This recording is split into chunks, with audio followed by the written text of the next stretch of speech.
ఈశ్వరుడా, సర్వశక్తి సంపన్నుడా, ఇంతవరకు మేము ఆత్మ సంబంధమైన కీర్తనలలో ఏ గానములు చేసి ఉన్నామో ఆ గానములలో మేము నిజంగానే ఉచ్చరించిన మాదిరిగానే నీ ఒక్కడివే అర్హుడిగా ఉన్నావు. మాకు ఎన్నో మేలులు చేశావు. నిజంగానే మా పక్షమున ఒక గొప్ప జయ ధ్వజముగా మీరు నిలబడి ఉన్నారు నాయన. మీ ప్రతి మేలును బట్టి మేము కృతజ్ఞులమై ఉన్నాము నాయన. ఒక పరిశుద్ధమైనటువంటి దినమున ఇన్ని పరిశుద్ధమైన స్థలంలో సమకూర్చినందుకు మీ కృతజ్ఞతలు నాయన. మా సహోదరుడు చేసిన ప్రార్థనకు మీరు సమాధానం ఇచ్చుచున్నారని మేము నమ్ముతా ఉన్నాం. మా మధ్యలో లేని వారిని కూడా మీరు జ్ఞాపకం చేసుకోండి, క్షమించండి ప్రభు. అంతేకాకుండా మా అందరిపైన నీ యొక్క పరిశుద్ధాత్మను మీరు కుమ్మరింపచేయండి నాయన. అధికమైనటువంటి పాలనలో మాకు ప్రత్యక్షత కావాలని ఆశపడతా ఉన్నాం. ఈ కాలంలో ఇంకను ప్రభు ఈ లోకమును ప్రేమించటకు కానీ ఈ లోకంలో ఉండుటకు కానీ ఇది సమయము కానే కాదంటున్నావు. ఎత్తబడేటువంటి గడియ అతి సమీపమవుచుండగా ఇంకా ఆ రోజున ప్రభు నోవాహు దినాల్లో జరిగినట్టుగానే ఏమి తిందుమా ఏమి త్రాగుదుమా అనేటువంటి ఈ నడకల్లో ఈ లోకంలో మేము ఎవరూ లేకుండా మమ్మల్ని ప్రత్యేక పరుస్తున్నందుకు నీకు వందనాలు దేవా నాయన. దయచేసి ఇంకా నువ్వు వాక్యం చేత మమ్మల్ని కట్టండి, ఇంకా నువ్వు వాక్యం చేత మమ్మల్ని సరిదిద్దండి. సమస్త ఘనత మహిమ ప్రభావాలు మీరు పొందుకున్నట్టుగా ఈ కూటమిని జరిగింప చేయండి. బోధింప దాగిన ఆత్మనివ్వండి నాయన, గ్రహింపు శక్తినివ్వండి ప్రభు. సమస్తాన్ని కూడా నీవే నడిపింప చేయమని ప్రభు అయిన యేసుక్రీస్తు నామములో ప్రార్థన చేయుచున్నాము. ఆమేన్. దయచేసి కూర్చోండి.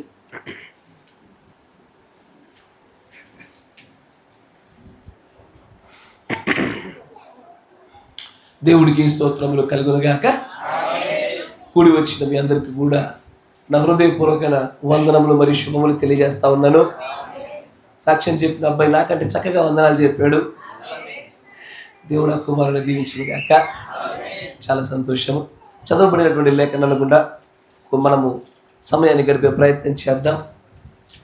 ఈ లేఖన భాగాన్ని గురించి కొన్ని విషయాలు ఇదివరకే మనం మాట్లాడి ఉండవచ్చు. But I would like to అంటే నేను ఖచ్చితంగా ఈ లేఖనాల గుండా దేవుడు మనకెంత ధన్యతను దయచేశాడో, మనం ఏమై ఉన్నామనే విషయాన్ని మనం గ్రహించాలని ఆశపడతా ఉన్నా నేను. ఆమేన్. చాలా మంచిది. ఇక్కడ నిర్గమకాండము 19వ అధ్యాయము 4వ వచనం నుంచి చూస్తే, నేను ఐగుప్తీయులకు ఏమి చేసితునో మిమ్మును గద్దరెక్కల మీద మోసి నా యొద్దకు మిమ్మల్ని ఎట్లు చేర్చుకుంటునో మీరు చూచి తిరిగి. ఇక్కడ దేవుడు అంటాడు, I bear you on eagle's wings. అంటే పక్షిరాజు యొక్క రెక్కల పైన నేను మిమ్మల్ని ఐగుప్తులో నుంచి బయటకు తీసుకొచ్చేప్పుడు దాని మీద మోపుకొని మిమ్మల్ని తీసుకొచ్చా. పక్షిరాజు యొక్క రెక్కలతో పోలుస్తున్నాడు అక్కడ. పక్షిరాజు అనగానే మనందరికీ తెలుసు, ఉండేటువంటి పక్షుల్లో చాలా బలమైనది, దృఢమైనది, ఉన్నతమైన ఎత్తులో ఎగిరేదని, అది తన యొక్క యవ్వనాన్ని మరలా నూతన పరుచుకోగలిగేదని, ఒక వయస్సు దాటగానే దాని యొక్క ఈ ముందుండేటువంటి ఏదైతే ముక్కు ఉంటుందో, లేదా దాన్ని ఏమంటారు, ముఖ్యనా కొరకడానికి వాడేది, అది పదును తగ్గిపోగానే అది వేటాడకుండా ఒక్కితే ఉన్నతమైన శిఖరాల దగ్గరికి వెళ్ళిపోయి తన మూతిని బండకేసి కొట్టి పూర్తిగా దాన్ని తీసి పడేస్తుంది. ఆ తరువాత అది మరలా నూతనంగా జన్మించబడినట్లుగా, ఉత్పత్తి అగినట్లుగా చేస్తుంది అది. ఆమేన్. వేటాడే సమయాల్లో వేటాడుతుంది, కానీ వేటాడడం కుదరని సమయాల్లో మరలా వేటాడడం కోసం సిద్ధపడుతుంది. జాగ్రత్తగా గమనించాల. ఎందుకు పక్షిరాజు అంటాడు, ఎందుకు దేవుడు అంటాడు, రండి మిమ్మల్ని అందరినీ నేను మనుషులు పట్టే జాలరులుగా చేస్తానంటాడు ఆయన. ఎందుకంటాడంటే ఒక జాలరి యొక్క జీవన శైలిని చూస్తే మీకు అర్థమవుతుంది, ఒక పక్షిరాజును చూస్తే మనకు అర్థమవుతుంది. ఒక జాలరి అతడు నీళ్ళలోనికి వెళ్ళి చేపలు పట్టిన తర్వాత తీసుకొచ్చేసి చేపలను తీసుకొని అమ్ముకుంటాడు. కానీ తీసుకురాగానే మెజారిటీ చాలా అధిక శాతము ఆ చేపల యొక్క వల చిక్కులు పడతాయి. చేపలు పట్టిన ప్రతిసారి ఖచ్చితంగా చిక్కులు పడతాయి. ఇప్పుడు ఒకవేళ చేపలు పట్టే సీజన్ అయిపోయింది, అన్ని సమయాల్లో చేపలు దొరకవు, అన్ని కాలాల్లో చేపలు దొరకవు, అన్ని స్థలాల్లో చేపలు దొరకవు. వాటికంటూ ప్రత్యేకమైన స్థలాలు, సమయాలు, కాలాలు ఉంటాయి. కొన్ని కాలాల్లో కొన్ని రకాల ప్రత్యేక జాతులు వస్తాయి. అయితే ఇప్పుడు ఒక జాలరి నీళ్ళలోనికి వెళ్ళే ముందు చేపలే లేవు అసలు, అక్కడ వెళ్ళినా దొరకవు అసలు, ఇది సీజన్ కాదు. అప్పుడు ఒక నైపుణ్యం కలిగినటువంటి జాలరి ఏం చేస్తాడో తెలుసా? అతడు తర్వాత వేయబోయే వలల కోసము, ఆ యొక్క చేపలు పట్టడం కోసము వలలని సిద్ధపరచుకొని రెడీగా ఉంటాడు. ఖాళీ కూర్చోడు, ఖాళీ ఎన్నటికి కూర్చోడు. నేను ఎందుకు ఈ మాట చెప్తున్నానంటే, అది విశ్వాసే కానీ కాపరే కానీ దేవుడు మనల్ని వాడుకొని ప్రదర్శించే సమయము ఒకటి రాబోతుంది. ఖచ్చితంగా ఆయన ప్రణాళికలో నిన్ను నన్ను ఖచ్చితంగా వాడుకుంటాడు ఆయన. కానీ అలాగూ వాడబడకుండా ఉండే సమయంలో సిద్ధపాటు చేసుకోవడంలోనే బలంగా వాడబడం ఆధారపడుతుంది. నాకు తెలుసు, కొంతమంది కాపర్లు మాట్లాడుతున్న విన్నాను, ఎక్కడికి వెళ్ళేది లేదండి, ఇంట్లోనే కూర్చోవడము అద్భుతమైన సమయము, ఎక్కడికి వెళ్ళేది లేదండి, ఖాళీగా ఉన్నానంటే దాని అర్థం ఏంటో తెలుసా? ఆ తర్వాత నువ్వు చేయబోయే గొప్ప యుద్ధానికి, గొప్పగా పట్టుకునే ఆ పట్టుబడికి నువ్వు బలంగా సిద్ధపడుతున్నట్లు. పక్షిరాజు అలాగే చేస్తుంది. దాని యొక్క ముక్కు పదును పోయిన తర్వాత చంపగలిగే శక్తి లేకపోయినప్పుడు మరలా తన ముక్కును బండకేసి రాయికేసి కొట్టి దాన్ని తీసివేసుకొని మరలా కొత్తగా చేసుకుంటుంది. అది మరలా కొత్తగా రాగానే పదునైనదిగా వస్తుంది. అది ఆ మేల్ అనేకమైనటువంటి క్వాలిటీస్, గుణలక్షణాలను బట్టి ఈ వర్తమానము మనలను పక్షిరాజుతో పోలుస్తుంది. ఈ వర్తమానమే పక్షిరాజు వర్తమానమే పోల్చబడింది. దేవుడే తనంటాడు, ఇజ్రాయేలుతో మాట్లాడుతూ మోషేతో అంటాడు, మోషే, నేను మిమ్మల్ని పక్షిరాజు రెక్కలపైన మిమ్మల్ని మోసుకుంటూ తీసుకొచ్చాను తెలుసా? ఇదిగో ఈ విషయాన్ని ఈ ప్రజలకు తెలియజేయ అంటాడు ఆయన. మోసుకురావడం అయితే మోసుకొచ్చాను, కానీ ఆ మోసుకొచ్చిన తర్వాత జరగవలసిన కార్యాల గురించి మాట్లాడుతున్నాడు అక్కడ. ఆయన ఏమంటాడంటే, తర్వాత అంటాడు చూడండి 19వ అధ్యాయంలో 5వ వచనంలో, కాగా మీరు నా మాట శ్రద్ధగా విని నా నిబంధన అనుసరించి నడిచిన ఎడల మీరు సమస్త దేశ జనులలో నాకు స్వకీయ సంపాద్యమగుదురు. అంటే పక్షిరాజు రెక్కలపై మోపబడినంత మాత్రాన ఏది వాగ్దానము చేయబడిన దేశంలోకి మీరు అడుగు పెడతలేదు. ఇంకా అరణ్య మార్గంలో ఏది జరిగినో, మొదటి నిర్గమంలో ఏది జరిగినో ఇప్పుడు అదే జరుగుతుంది. కరెక్టేనా? మొదటి నిర్గమంలో మోషే ద్వారా ఏది జరిగినో యేసుక్రీస్తు ద్వారా అదే జరగాల. యేసుక్రీస్తు వారి యొక్క 2వ నిర్గమంలో ఏం జరిగినో ఈ 3వ నిర్గమములో అదే జరగాల. ఆయన అంటాడు, పక్షిరాజు రెక్కల మీద మిమ్మల్ని మోసుకొచ్చా, కానీ ఇంకా వారి ప్రయాణం పూర్తి కాలే. ఎందుకు మాట చెప్పాల్సి వస్తుందంటే, మనం ఇప్పుడు ప్రస్తుతానికి పక్షిరాజు రెక్కల మీదే ఉన్నాం మనం కూడా, దెర్ ఇస్ నో డౌట్. కానీ పక్షిరాజు రెక్కల మీద మోపబడిన వారు కూడా మాట వినకుండా, శ్రద్ధ లేకుండా, నిజంగా నిర్లక్ష్యాన్ని కలిగి ఉండే అవకాశం ఉంటుందా? అబ్సల్యూట్గా మొదటి నిర్గమంలో ఉన్నట్టే ఇప్పుడు ఉంటుంది. కరెక్టేనా? మొదటి నిర్గమంలో పక్షిరాజు రెక్కలపై మోపబడిన తర్వాత కూడా శ్రద్ధ లేకుండా, నిర్లక్ష్య ధోరణి కలిగి ఉండి, మాట వినకుండా అవిధేయతను చూపించే ప్రజలు, ఆత్మలు ఉన్నప్పుడు ఇప్పుడు 3వ నిర్గమంలో అదే జరుగుతుంది. ఇప్పుడు నిజముగా దేవుడి యొక్క పక్షిరాజు రెక్కలపైన మోపబడుతున్నటువంటి, మరొక మాటలో చెప్పాలంటే నిజముగా దేవుడి యొక్క పక్షిరాజులుగానే ఉండే ప్రజలను మనం నిరూపించుకోగలగాల. అయ్యా, పక్షిరాజులని మనకు మనం అనుకుంటే సరిపోలేదు, కానీ నిరూపించగలగాల. దేని చేత? God bless you. వాక్యం చేతే, only by the word of God. వాక్యం చేతే నీవు నేను పక్షిరాజుని తెలియపరచబడాల. ఇది ఈ వర్తమానము ప్రవచనం చేత, మర్మము చేత పక్షిరాజు అనే వర్తమాన జాగ్రత్తగా వినండి. అంశం పేరు అదే, ప్రవచనము చేత, మర్మము చేత పక్షిరాజు. అంటే మనము నిజముగా పక్షిరాజుగా ఎలాగున్నామో, ఉండగలిగామో లేదో ఈ రెండు కారణాలను బట్టి సుస్పష్టంగా పట్టుకోవచ్చు. జాగ్రత్త వినాలి.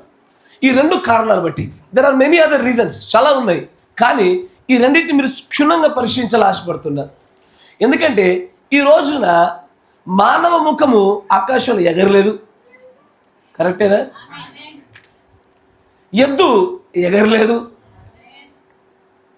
సింహము ఈరోజు పనిచేయదు. ఎందుకంటే ఈ 4 జీవులు ఈ 7 సంఘ కారణాలకు సాదృశ్యంగా పెట్టబడ్డాయి. ఎసార్నో ఇప్పుడు మనం నివసిస్తున్న ఈ కాలంలో సహజాతీతమైన స్థలాలలోనికి తీసుకెళ్ళి నిన్ను నన్ను దేవుడి కుడిపార్శ్వన కూర్చోబెట్టగలిగేది పక్షిరాజు ఒకటే.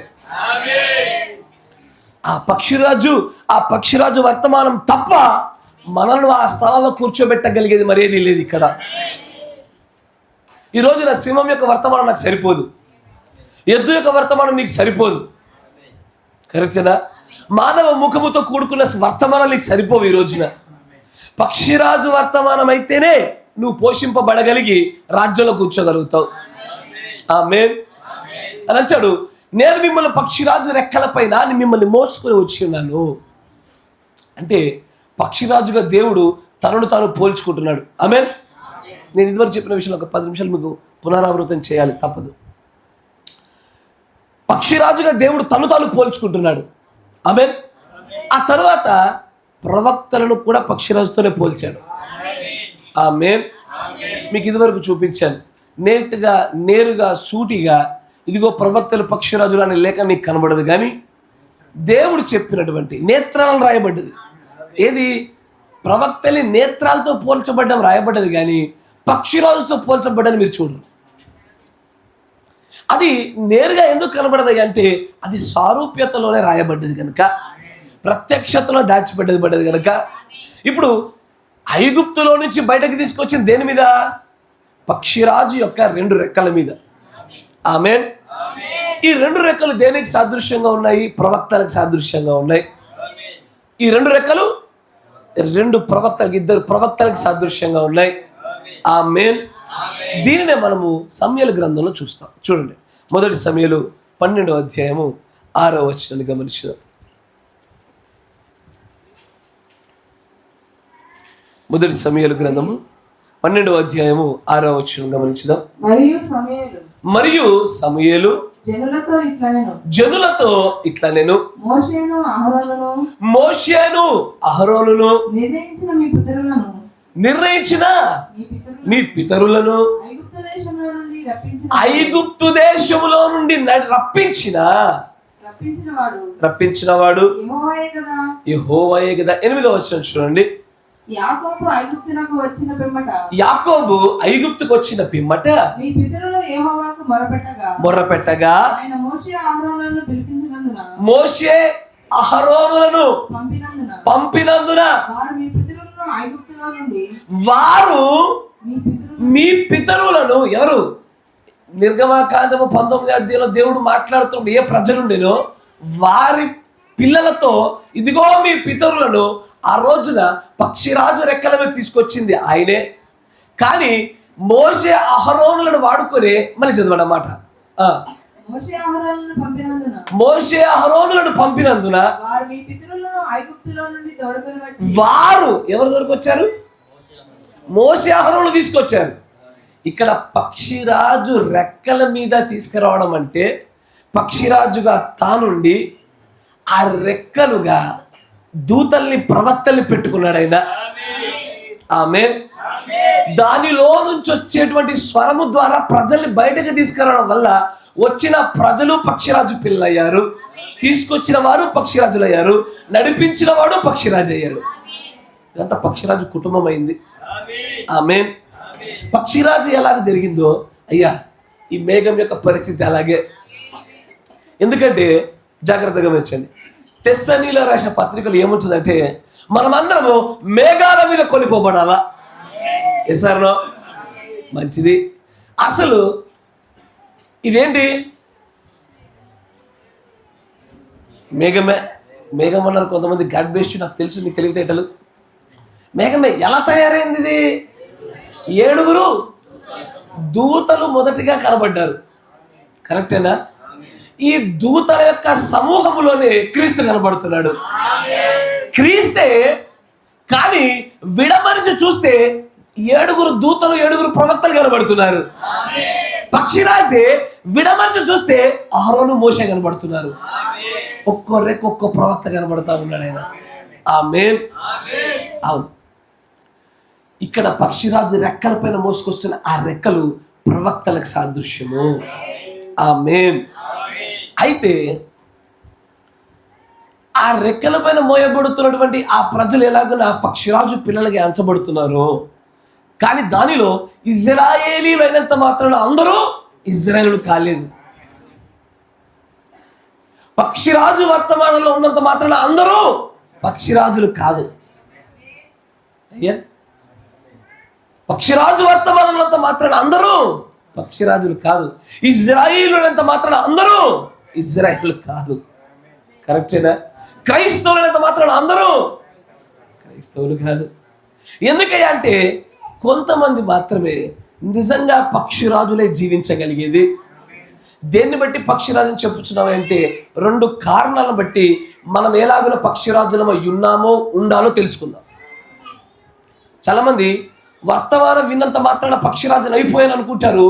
ప్రారంభ దినాల్లో మన ప్రత్యక్ష అంతే కనుక అక్కడ వరకు నమ్మేం మనం, తప్పులేదు. కానీ ఈరోజు అలా కాదు. మనము పక్షిరాజుల నిరూపణ పొందబడాలి అంటే it has to be by the mystery and by the prophecy. ప్రవచనము చేత నిరూపించబడాలా, మర్మము చేత నిరూపించబడాలా, రెండింటి చేత. ఎట్లాగా చెప్తున్నారయ్యా? వాక్యం మాట్లాడుతున్నది అది. మొట్టమొదటిగా నేను ఇదివరకు మాట్లాడిన అదే కొద్ది మాటలు మాట్లాడుతూ ముందుకు తీసుకెళ్తా ఉంటా. మర్మము చేత ఎట్లా పక్షిరాజు ఏవో చూపిస్తా.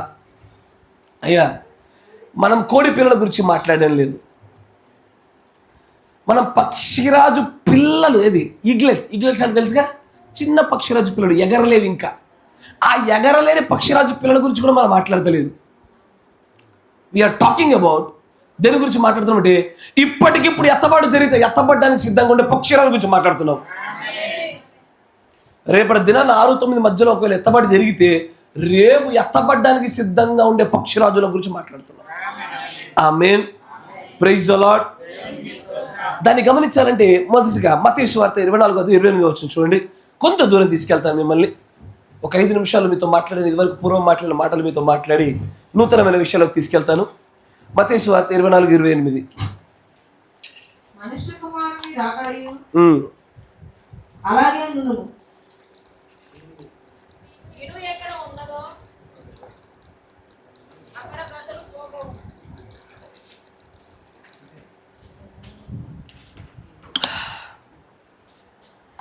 కరెక్ట్గానే చదివారు. నేనే వాటర్ తాగా. మళ్ళీ చదవండి ఒకసారి. అదే వచ్చాను చూడండి. పీనుగు ఎక్కడ ఉన్నదో అక్కడ గద్దలు కాదు, తర్జమా పొరపాటు. ఇంగ్లీష్లో ఏముంటుంది? ఈగల్స్, పక్షిరాజులు పోగవును కదా. ఎక్కడైతే పీనుగు ఉంటుందో అక్కడ పక్షిరాజులు పోగవును. పీనుగు అంటే శవమయ్యా కదా. శవం అంటే పక్షిరాజులు శవం ఉన్న చోట పోగవవు. ఒక పక్షిరాజు వేటాడుద్ది, వేటాడిన దాన్ని చంపుద్ది, చచ్చిపోయిన దాన్ని శవంగా పిలువబడుతుంది. అక్కడ పక్షిరాజు కుటుంబం అంతా వచ్చి భోజనం చేస్తుంది. మీకు అర్థమైందా? కరెక్టే కదా. ఒకసారి కొన్నిసార్లు చేపల మార్కెట్కి వెళ్తారు కొంతమంది. బ్రదర్ ఫ్రిడ్జ్లో తినొద్దు బ్రదర్, ఫ్రెష్ తినాలంటాడు. ఏమంటాడు? ఫ్రెష్ తినాలంటాడు. అతను ముందు ఇటు గట్టిగా అటు కొట్టుకొని చేపను పట్టుకొస్తాడు. వచ్చిన తర్వాత వండుకుంటాడు, కోస్తాడు, వండాడు, మంచిగా ప్లేట్లో పెట్టుకున్నాడు. ఏం చేస్తాడు? నాలాంటి కొడుకున్నాడు అని అడుగుతాడు. ఏం డాడీ లైవ్ అంటే కదా, చచ్చిపోయింది తెచ్చావేంది అంటాడు. బతికుంది తీసుకొస్తానని చెప్పి చచ్చింది తెచ్చావే. ఎందుకంటే బ్రతికుంది తెచ్చాడు, కానీ అది భుజించడానికంటే మునుపు అది చంపబడాల. అది చస్తేనే ఆ చచ్చిన దాని గుండా బ్రతికించబడేవి కొన్ని ఉన్నాయి. అక్కడ చచ్చేది ఏదో కాదయ్య, క్రీస్తే, వాక్యమే. అది విత్తనంలాగా అది నశించకపోతే, మరణించకపోతే జీవం ఉత్పత్తి కాదు. అది ఖచ్చితంగా సజీవముగా ఉండేదై ఉండాలి, మరియు అది కొట్టబడిందై ఉండాలి. ఆ కొట్టబడిన దాని దగ్గర పక్షిరాజులు వచ్చి సమకూర్చబడి తినాలి. ఆ బాడీ ఏదో కాదు, వాక్యమే. ఆమె కానీ తెలుగు తర్జమాలో పీనుగు అని చూసరికి అది ఏంటిది, శవం దగ్గర వేలాడి తినడం ఏంటి, శవం దగ్గరికి ఎందుకు వస్తాయి, శవం దగ్గర ఎందుకు వస్తాయి? అయ్యా, అది శవంగా ఎప్పుడు మార్చబడ్డదంటే చంపబడిన తర్వాత శవమైంది.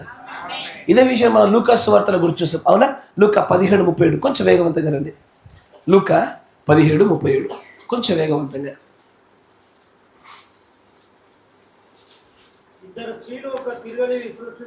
ఇద్దరు స్త్రీలు తిరగలి విసురుతుందరు, ఒకటి కొనిపోబడును, ఒకటి విడిచి. చూడండి, మత్తయి సువార్తలో కానీ లూకా సువార్తలో కానీ ఈ రెండింటిలో పక్షిరాజుని గురించి మాట్లాడుతున్న సందర్భాలు ఖచ్చితంగా దేవుడి యొక్క రాకడ సమయంలో ఉన్నప్పుడే మాట్లాడుతున్న విషయాలు. అయ్యా, ఒకసారి చూడండి, నేను మీకు అర్థమయ్యే భాషలో చెప్తా. పౌలు గారి కాలము పక్షిరాజు కాలం కాదది. ఎందుకంటే పౌలు గారి కాలంలో రాకడ లేదు. కరెక్టేనా? ఇక్కడ పక్షిరాజులు ఉంటారా? సింహము పిల్లలు ఉంటారు. ఎందుకంటే ఆ సంఘకాలం ఏమిది? సింహము పరిచర్యది. Yes sir. ఇక్కడ పక్షిరాజులు లేరు. మీకు కొలంబా గారి కాలం, లూథర్ గారి కాలము, వెస్లీ గారి కాలం వరకు కూడా మనుష్య ముఖంలో ఉండేటువంటి ఆ వర్తమానమే ఉంటుంది.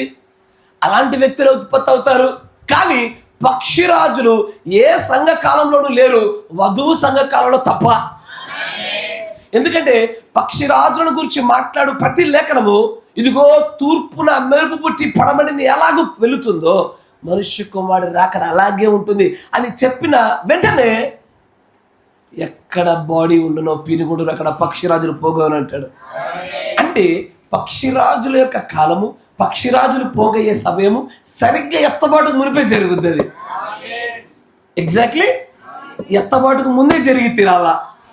ఎక్కడెక్కడెక్కడో ఉంటారు ప్రజలు, ఏ రాష్ట్రమో తెలీదు, ఏ ప్రాంతమో తెలీదు, ఎవరి ఏ వంశాల నుంచి వచ్చారో తెలీదు, ఏ గోత్రాల నుంచి వచ్చారో తెలీదు. బట్ పక్షిరాజులుగా మనం ఎంచబడుతున్న సమయంలో అత్యంత పెద్ద సూచన తెలుసా? సమకూర్చబడుట. ఎందుకు సమకూర్చబడుట అంటే దేవుడి యొక్క దేహ సంబంధంగా పోల్చబడినటువంటి ఆ బాడీ ఎక్కడ ఉంటుందో దాని అర్థం ఏదో కాదు, ఆ వాక్యం ఎక్కడ ఉంటుందో ఆ వాక్యం దగ్గరికి ఎక్కడెక్కడి నుంచైనా సరే పక్షిరాజులు అన్నీ వచ్చి ఒక చోట పోగవడం అనేది అత్యంత గొప్ప సూచన. అది కరెక్టేనా? కానీ ఇక్కడ పోగవడంలో రెండు రకాల పక్షులు పోగవుతాయి కదా. ఒకటి చంపి తినడానికి పోగయ్యేవి, చచ్చిన దాని మీద పోగయ్యేవి. పక్షిరాజు చంపిన దాని మీద పోగవుద్ది, కానీ రాబందులు, కాకులు చచ్చిన దాని మీద పోగవుతాయి. కరెక్టేనా? దేవుని ప్రవక్త అంటాడు, పక్షిరాజులు ఎన్నడూ కూడా చచ్చిపోయిన కుళ్ళు పట్టిన ఆహారాన్ని తినవు. కుళ్ళు పట్టింది ఎప్పుడు తినది, తాజా ఆహారమే తినాలని కోరుకుంటున్నది. గద్దలలో 300 పైచులకు రకాలు ఉన్నాయండి. అయ్యా, గద్దలలో 300 పైచులకు రకాల గద్దలు ఉంటాయి. దాంట్లో అన్ని పక్షిరాజులు కాదు. ఇప్పుడు ఇక్కడ మనకు దగ్గర కొన్ని కోడి పిల్లలు ఎత్తుకుపోయి గద్దలు కనబడతాయి, అవి గద్దలే, పక్షిరాజులు కాదు. పక్షిరాజు అంటే బాల్డ్ ఈగల్ అంటారు, బిఏఎల్డి, బాల్డ్. ఇక్కడ నుంచి పై భాగం తెల్లటి బూరు ఉంటుంది, ఈ భాగం నుంచి పై భాగం తెల్లటి వెంట్రుకలతో కూరుకొని ఉంటుంది, మిగిలిన భాగంలో వేరే కలర్ ఉంటుంది. దాన్ని మాత్రం పక్షిరాజు అంటారు. ఆమేన్. ఎందుకంటే కొన్ని గద్ద యొక్క జాతులు చచ్చిపోయిన దాన్ని కూడా తింటాయి. దాని గురించి మాట్లాడలే వాక్యం. వాక్యం అంటుంది అచ్చంగా బాల్డ్ ఈగల్ పక్షిరాజు గురించే మాట్లాడుతుంది. ఆమేన్. అయ్యే, నీవు నేను పక్షిరాజు అని మనం అనుకుంటున్నాం కదా. సంపూర్ణమైన పక్షిరాజుగా మనం ఎలా మలచబడతాము అంటే మర్మముల చేతే, ప్రవచనం చేతే. మర్మము చేత ఎలా పెట్టబడతారయ్యా? అసలు ఈ పక్షిరాజులు పోగేటువంటి ఆ దేహము, ఆ ఆహారం ఏదయ్యా అంటే ఇదివరకు చెప్పినట్టుగా ఆ దేహము రెండు విషయాలకు సూచన. ఏ దేహము దగ్గరికైతే పక్షిరాజులు వచ్చి సమకూర్చబడుతున్నాయో ఆ దేహము, ఆ ఆహారము రెండు విషయాలకు సూచన. మొదటిది యోహాను సువార్త, కొంచెం వేగవంతంగా చూద్దాం, 4వ అధ్యాయం 32వ వచనం.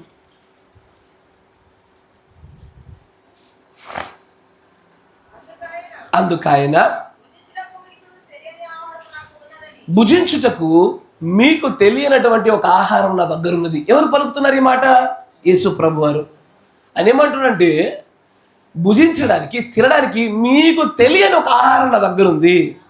తర్వాత వారితో చెప్పగా శిష్యులు ఆయన భుజించకు ఎవడైనా ఏమైనా తెచ్చనేమో అని ఆలోచిస్తున్నాడు. కానీ ఆయన ఏమంటున్నాడంటే నాకు భుజించడానికి మీకు తెలియని ఒక ఆహారం నా దగ్గర ఉంది అంటున్నాడు.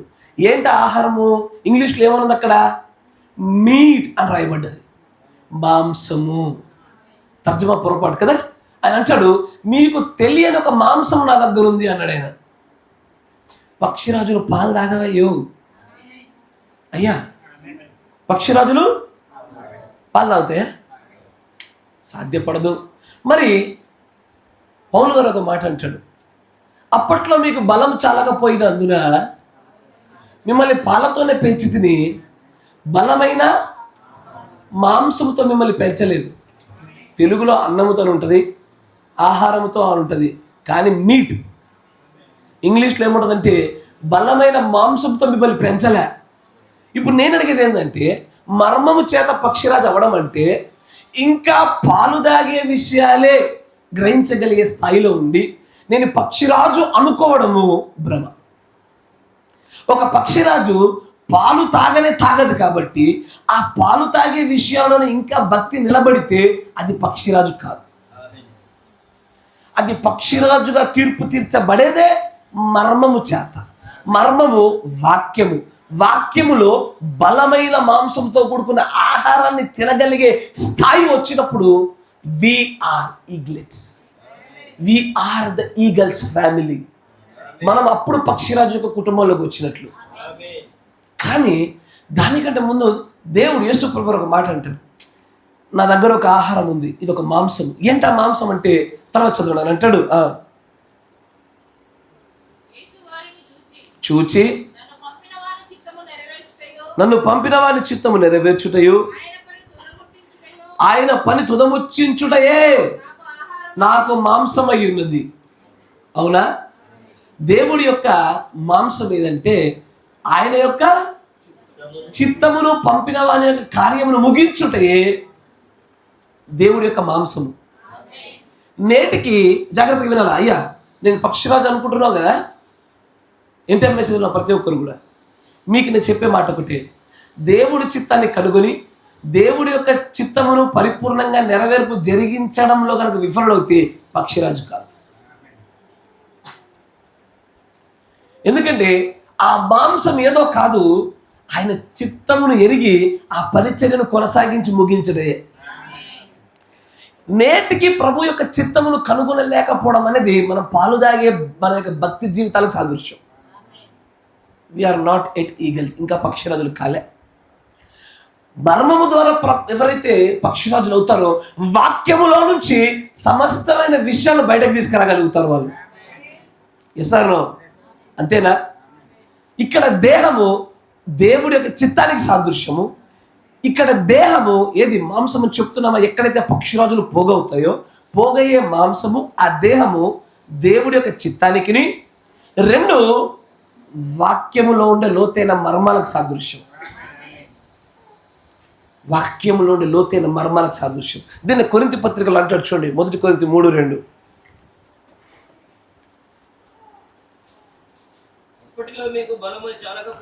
అప్పటిలో మీకు బలము చాలకపోయినందున పాలతోనే మిమ్మును పెంచి, అంటే ప్రారంభ దినాల్లో పెంచబడిన ఆ పాల వంటి ఆహారం వల్ల పక్షిరాజులుగా మలచబడతారా? లేదు. ఎందుకంటే పక్షిరాజు పాలు తాగదు. కానీ ఒకసారి బలము పెరిగిన తరువాత ఆ పాల స్థాయిని విడిచి మాంసపు స్థాయి రావాలి. అంటే హెబ్రీ పత్రిక 6వ అధ్యాయంలో 2వ వచనంలో ఉన్న విషయాలు, 1వ వచనంలో ఉన్న విషయాలు ఏవైతే 6 పునాదిగా చెప్పబడుతున్నటువంటి ప్రాథమిక మూల పాఠాలు ఉన్నాయో ఆ మూల పాఠాలు వదిలి ఇంకా లోతైన శక్తివంతమైనటువంటి ఆ మర్మాలను గ్రహించగలిగినప్పుడు అది మనల్ని పక్షిరాజులో తయారు చేస్తుంది. అయ్యా మీకు అర్థమయ్యే భాషలో చెప్పాలంటే ఈ మూడవ ఈడ్పు గుండా వచ్చిన ప్రతి వర్తమానం కూడా నిన్ను పక్షిరాజుగా సంపూర్తి చేస్తుంది. Third pull ministry. మూడవ ఈడ్పులో కనబడే ప్రతి కార్యము నిన్ను ఖచ్చితంగా పక్షిరాజు చేస్తుంది. చాలామంది ఏం ఆలోచిస్తారో తెలుసా, అసలు ఇంకా మర్మాలు అంటారేంటి అయ్యా, అవి ఎప్పుడో బయలుపరచబడిపోతే యేసు ప్రభువు వచ్చిందే సమస్తాన్ని బయలుపరచడానికా, ఇంకా మిగిలింది ఏంది అని అడుగుతారు. కానీ బైబిల్లో 7 లేదా 8 వచనాలు ఉన్నాయి. ఇవి ఖచ్చితంగా మీరు రాసుకోవాలి, ఆశపడుతున్నా మీరు రాసుకోండి. ఎప్పుడైనా సరే సంఘశాఖ సహోదరులతో మాట్లాడడానికి వచ్చినప్పుడు ఇంకా యేసు ప్రభు వారి యొక్క మరణ శిలువ పునరుద్ధరణ తర్వాత కూడా ఇంకా జరగని ఒక గొప్ప పరిచర్య ఉందనే విషయాన్ని లేఖనాలు మాట్లాడుతున్న సుస్పష్టమైన లేఖనాలు ఉన్నాయి. ఈ 7 లేదా 8 లేఖనాలు మీరు ఒక దగ్గర పెట్టి చూపించినప్పుడు వారు గ్రహించగలుగుతారు. లేదు, భక్తిలో పాలు తాగే వయస్సు వేరు, బలమైన మాంసం తిని పక్షిరాజులుగా మార్చబడే వయస్సు వేరు అనే విషయాన్ని ఇప్పుడు నేను చూపించబోయే లేఖనాలు పక్షిరాజుగా మలచడానికి కావలసిన లేఖనాలు ఇవి. ఈ లేఖనాల గుండా జరిగిన కార్యాలు దాని గుండా బయలుపరచబడిన ప్రత్యక్షతలు పట్టుకుంటే పక్షిరాజుగా మర్మము చేత, అంటే లోతైన వాక్యము చేత పక్షిరాజుగా మార్చబడతారు. ఆమేన్. దానిలో మొదటి వర్షాలు చూపిస్తాను, మీకు చూడండి. మత్తయి సువార్త 17:11. అయ్యా కొంచెం ఏమనుకోకుండా రాసుకోండి, ఎందుకంటే మీరు ఇది ఎప్పుడన్నా సంఘశాఖ సహోదరులతో మాట్లాడుతున్నప్పుడు ఇది చెప్తే మీ పక్షాన దేవుడు ఒక అద్భుతాన్ని కార్యం చేయడానికి అవకాశం ఉంటుంది. అందుకైన ఏలియా వచ్చి జాగ్రత్తగా గమనించండి. అయ్యా ఇక్కడ పాలు తాగేవాడు ఈ వచనం చదివిన దానికి, మాంసం తినేవాడు ఈ వచనం చదివిన దానికి ప్రత్యక్షతలో వ్యత్యాసాలు ఉంటాయి. పాలు తాగేవాడు ఈ వచనం చదివి ఏమంటాడు తెలుసా, ఈ ఏలియా ఎవరో కాదు, బాప్తిసం ఇచ్చే యోహాను అంటాడు ఒకడు. అది వాడి పాలు తాగే స్థాయి. దీన్ని తీసుకెళ్ళి అయ్యా కానీ ఇతను బాప్తిసం ఇచ్చే యోహాను అంటున్నావు కదా, అక్కడ ఒక కార్యం జరిగిందని చెప్పావనుకో, ఇంకా రెండవ భాగం జరగలేదు అన్నామనుకో, శక్తి చాలకపోయినందున వాడిని పాలతోనే పెంచవలసి వచ్చింది, అడిగి మాంసం అరగట్లేదు ఇంకా. కరెక్టేనా? ఆ లేఖనం దగ్గర మాంసం ఏదో పాలేదో అర్థమైందా? ఆ మత్తయి సువార్త 17:11 మాంసం ఏదో కాదు, బాప్తిజం ఇచ్చే యోహాను ప్లస్ ఈ ఎండ్ టైం, అంటే ఈ చివరి కాల వర్తమానం గుండా వచ్చేటువంటి విలియం మ్యారన్ బ్రన్హాము, ఈ ఇరువురు కూడా ఏలియా ఆత్మ యొక్క పరిచర్య చేయడానికి వచ్చారన్న సత్యము మాంసం అయి ఉన్నది. లేదు, ఇది కేవలం బాప్తిజం ఇచ్చే యోహాను అనే మాట పాల్దాగే వయసు అయి ఉన్నది. అందరికీ మన కంటికి కనపడితే ప్రతి ఒక్కరికి మాంసం పెట్టే ప్రయత్నం చేశాము, కానీ చాలామందికి అరగలేదు. మీరు చూసారా? ప్రయత్నించారా? కొన్ని వందల మందికి చెప్పాం మనం. ఏమని? మత్తయి 17:11 చూపించి అయ్యా ఏలియా చక్క పెట్టాలి, రావాలి అని చెప్తుంటే నువ్వు పెట్టింది మాంసమే, చక్కటి బిర్యానీ, కానీ అక్కడ బేబీ పాలు తాగేది, అది అరగలేదు దానికి. కానీ ఈ లేఖనం దగ్గరే 2 వ్యత్యాసాలు కనబడతాయి. ఈ లేఖనాన్ని విభజించి గ్రహించడంలోనే పాలు తాగే వయసుకి మాంసం తినే వయసుకి వ్యత్యాసం కనబడుతుంది. ఈ లోతైన వాక్యం యొక్క బయలుపాటు, మర్మం యొక్క బయలుపాటు ద్వారానే పక్షిరాజు ఏదో కోడిపిల్లగా బయటపడుతుంది. మీ చుట్టూ ఉండే వ్యక్తులకు ఇదే లేఖనం చూపించండి, చెప్పండి, వారు గ్రహించగలిగారా? పక్షిరాజే. గ్రహించలేకపోయారా? నో డౌట్ అది వేరే జాతి పక్షే. ఆమె మరొక లేఖనం చూపిస్తాను. అపోస్తలుల కార్యము 3వ అధ్యాయం 20-21 వచనాలు ఒక పక్కన కూడా రాసుకోండి. అపోస్తలుల కార్యము 3వ అధ్యాయము 20-21. అన్నిటికీ కుదురుబాటు కాలములు వచ్చునని దేవుడు ఆది నుండి తన పరిశుద్ధ ప్రవక్తల నోట పలికించెను. అంతవరకు యేసు పరలోక నివాసి అయి ఉండుట జాగ్రత్తగా గమనించండి. ఏదో ఒక పీరియడ్ ఉంది, ఆ పీరియడ్, ఆ సమయము, ఆ కాలం ముగిసేదాకా యేసుక్రీస్తు వారు పరలోక నివాసిగా ఉండాలా కదా. ఏది? యేసు ప్రభువు శిలువలోనే వచ్చి సమస్త కార్యాలు ముగించి ఇక చేసేదేమీ లేదు అని సంపూర్ణత చేస్తే ఇంకా కొంత జరగవలసిన పని ఉంది. అంతవరకు ఆయన పరలోకంలో నివాసిగా అక్కడే ఉండాలి, దిగి రావద్దు. ఏంటా పని? మళ్ళీ చదవాల. అన్నింటికీ కుదురుబాటు కాలములు వచ్చునని దేవుడు ఆది నుండి తన పరిశుద్ధుల ప్రవక్తల నోట పలికించెను. అంతవరకు యేసు పరలోక నివాసి ఉండుట ఆవశ్యకము. అంటే యేసు ప్రభు వారు ఇప్పుడు పరలోకంలో భూమికి వచ్చారా? నేను అడిగేది ఆదరణకర్త కాదయ్యా. యేసు ప్రభు వారు ఏ దేహంలోనే ఎత్తబడిపోయినాడో ఆ యేసుక్రీస్తుని గురించి అడుగుతున్నా. ఆయన ఎక్కడున్నాడు అంటే ఇప్పుడు అన్ని కుదర్చబడ్డాయా? అన్ని కుదుర్చుబాటు అయిపోతే ఆయన దిగొచ్చేసుడే. ఆయన ఇంకా దిగి రాలేదు అంటే ఇంకా కుదురుబాటు చేయాల్సింది ఏదో ఉంది. ఇంకా దిగి రాలేదంటే దాని అర్థం ఏంటి? ఇంకా ఏదో సర్దాల్సింది ఉంది, సరి చేయాల్సింది ఉంది, సంస్కరణ చేయాల్సింది ఉంది. ఈ లేఖనాన్ని చెప్పినప్పుడు ఇప్పుడు మనం చెప్పిన వివరణతో గ్రహించగలిగిన వాడు మాంసం తింటున్నాడు, గ్రహింపలేని వాడు ఇంకా పాలు తాగుతున్నాడు. ఇది నువ్వు గ్రహించగలిగావనుకో నువ్వు పక్షిరాజువే. ఈ మర్మము చేత నువ్వు పక్షిరాజువే. You are an eagle by this mystery. Amen. మరొక లేఖను చూపిస్తాను. నేను సమయాన్ని బట్టి కొంచెం వేగవంతంగా వెళ్తున్నా. మనందరికీ తెలిసిందే యోవేలు గ్రంథం 2వ అధ్యాయం 23వ వచనం.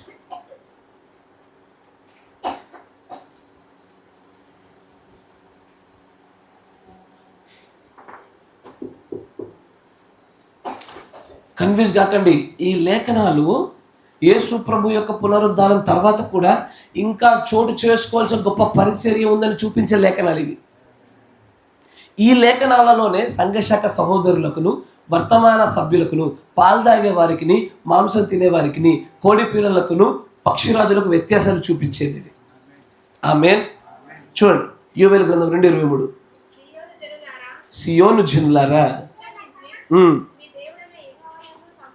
సంతోషించుడి, తన నీతిని బట్టి తన తొలకరి వర్షమును అనుగ్రహించును, వాన కురిపించి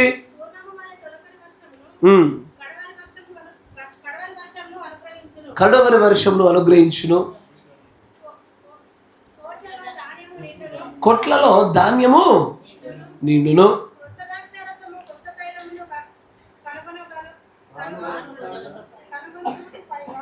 కొత్త ద్రాక్షరసము కొత్త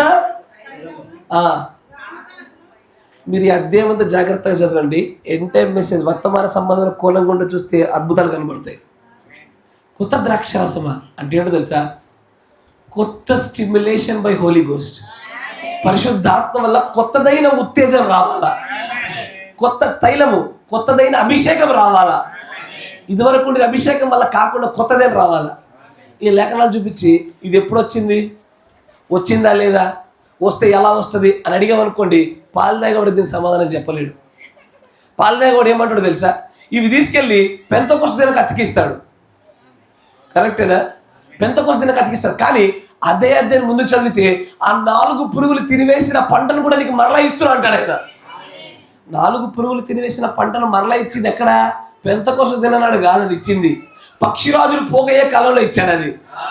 ఇన్ ద ఎండ్ టైం 4 పురుగులు తినివేసిన ఆహారమును, సంపూర్ణ సంస్కరణను 4 దూతల ద్వారా ఆయన సంపూర్తి చేస్తూ దాన్ని సరిచేసింది.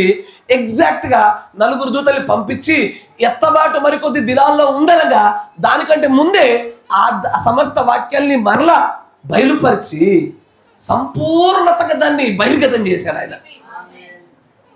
యోవేలు గ్రంథంలో 2వ అధ్యాయం యొక్క ఆ అధ్యాయం అంతా కూడా నెరవేర్పు.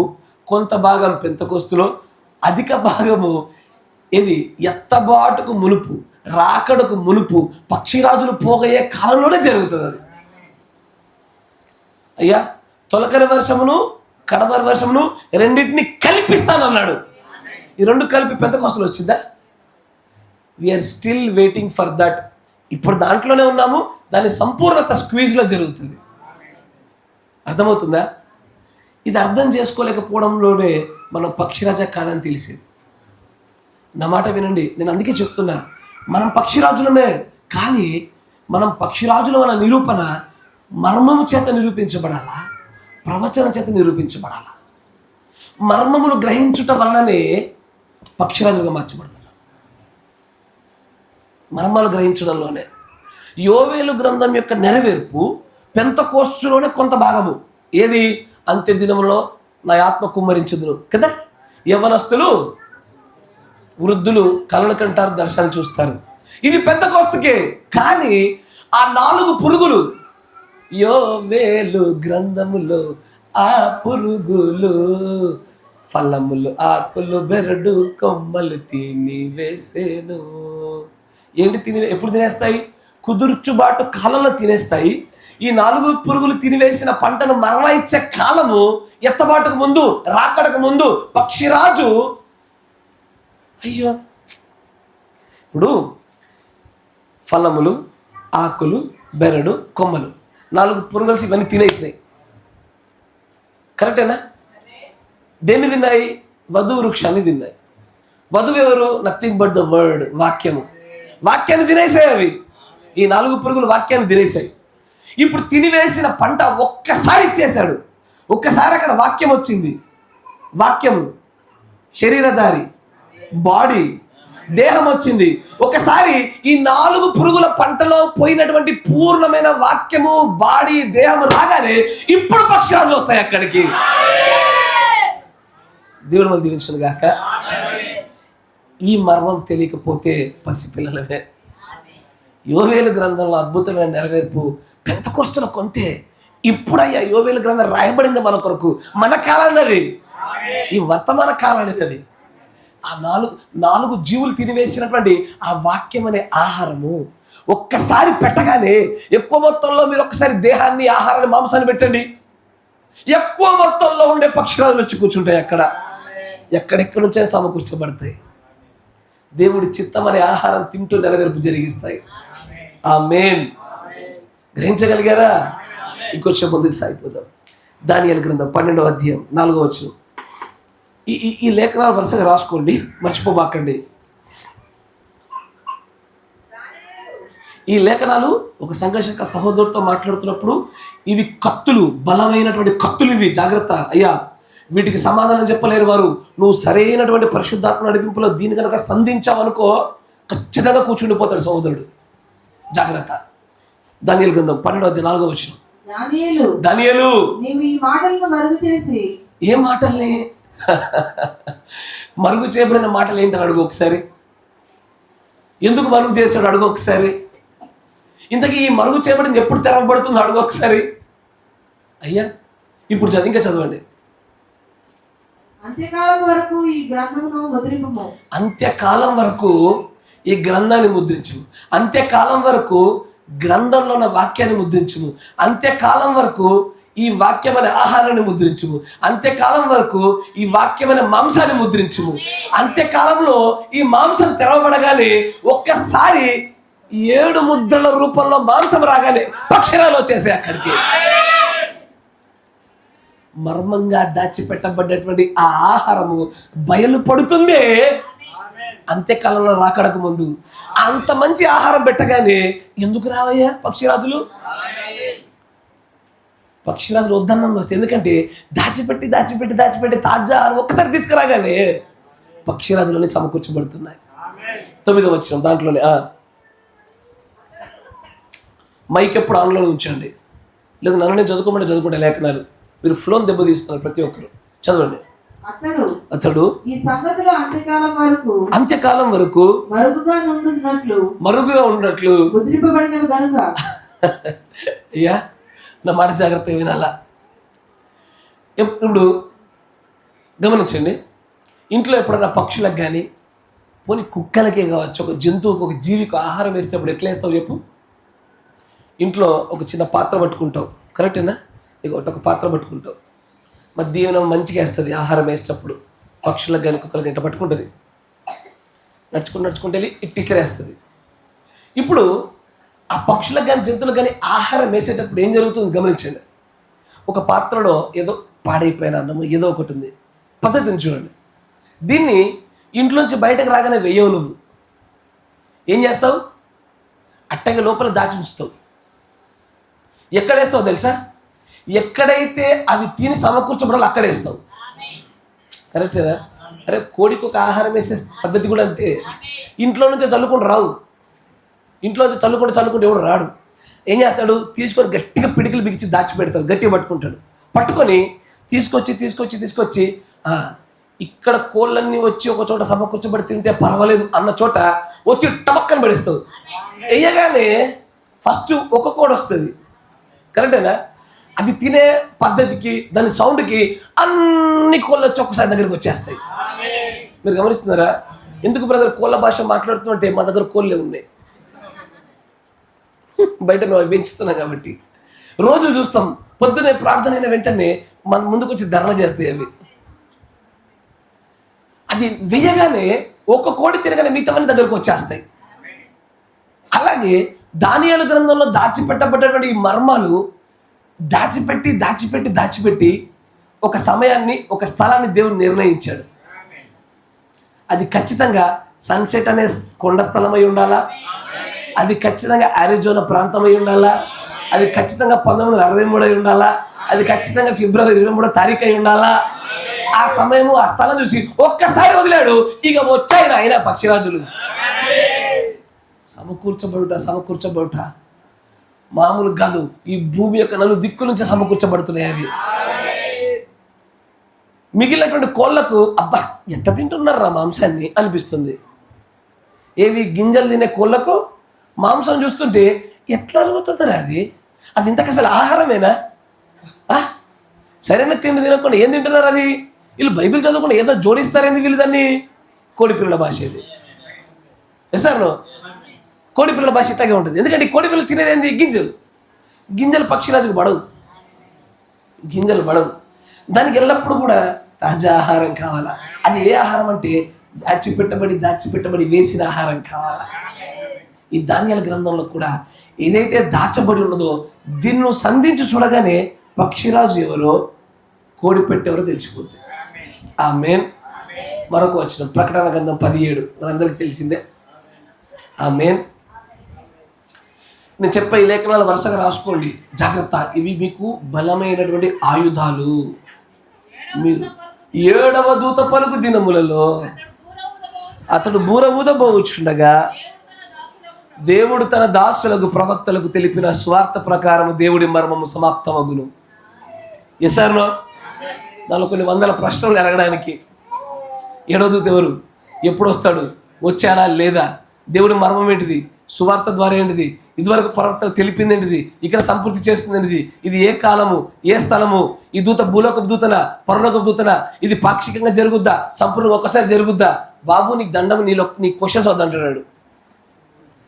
ఎందుకంటే నువ్వు వెంబడి ఇంత చిన్న చితికేదో చిన్న చికెన్ ముక్క ఏదో వేస్తే కోడి తింటుంది.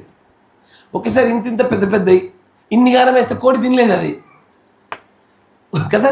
పక్షిరాజు మాత్రమే తినగలుగుతుంది అది. ఈ మర్మాలే మనల్ని పక్షిరాజులమ్మ కాదని తెలియపరిచేది.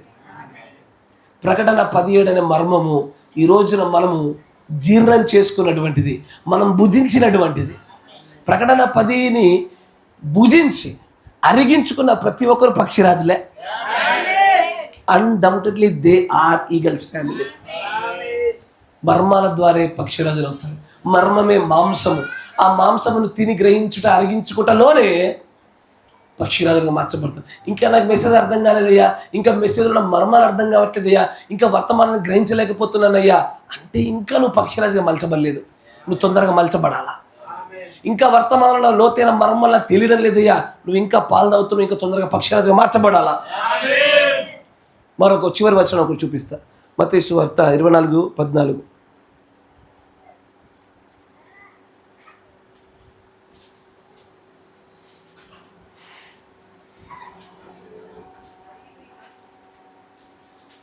మత్తయి సువార్త 24:14.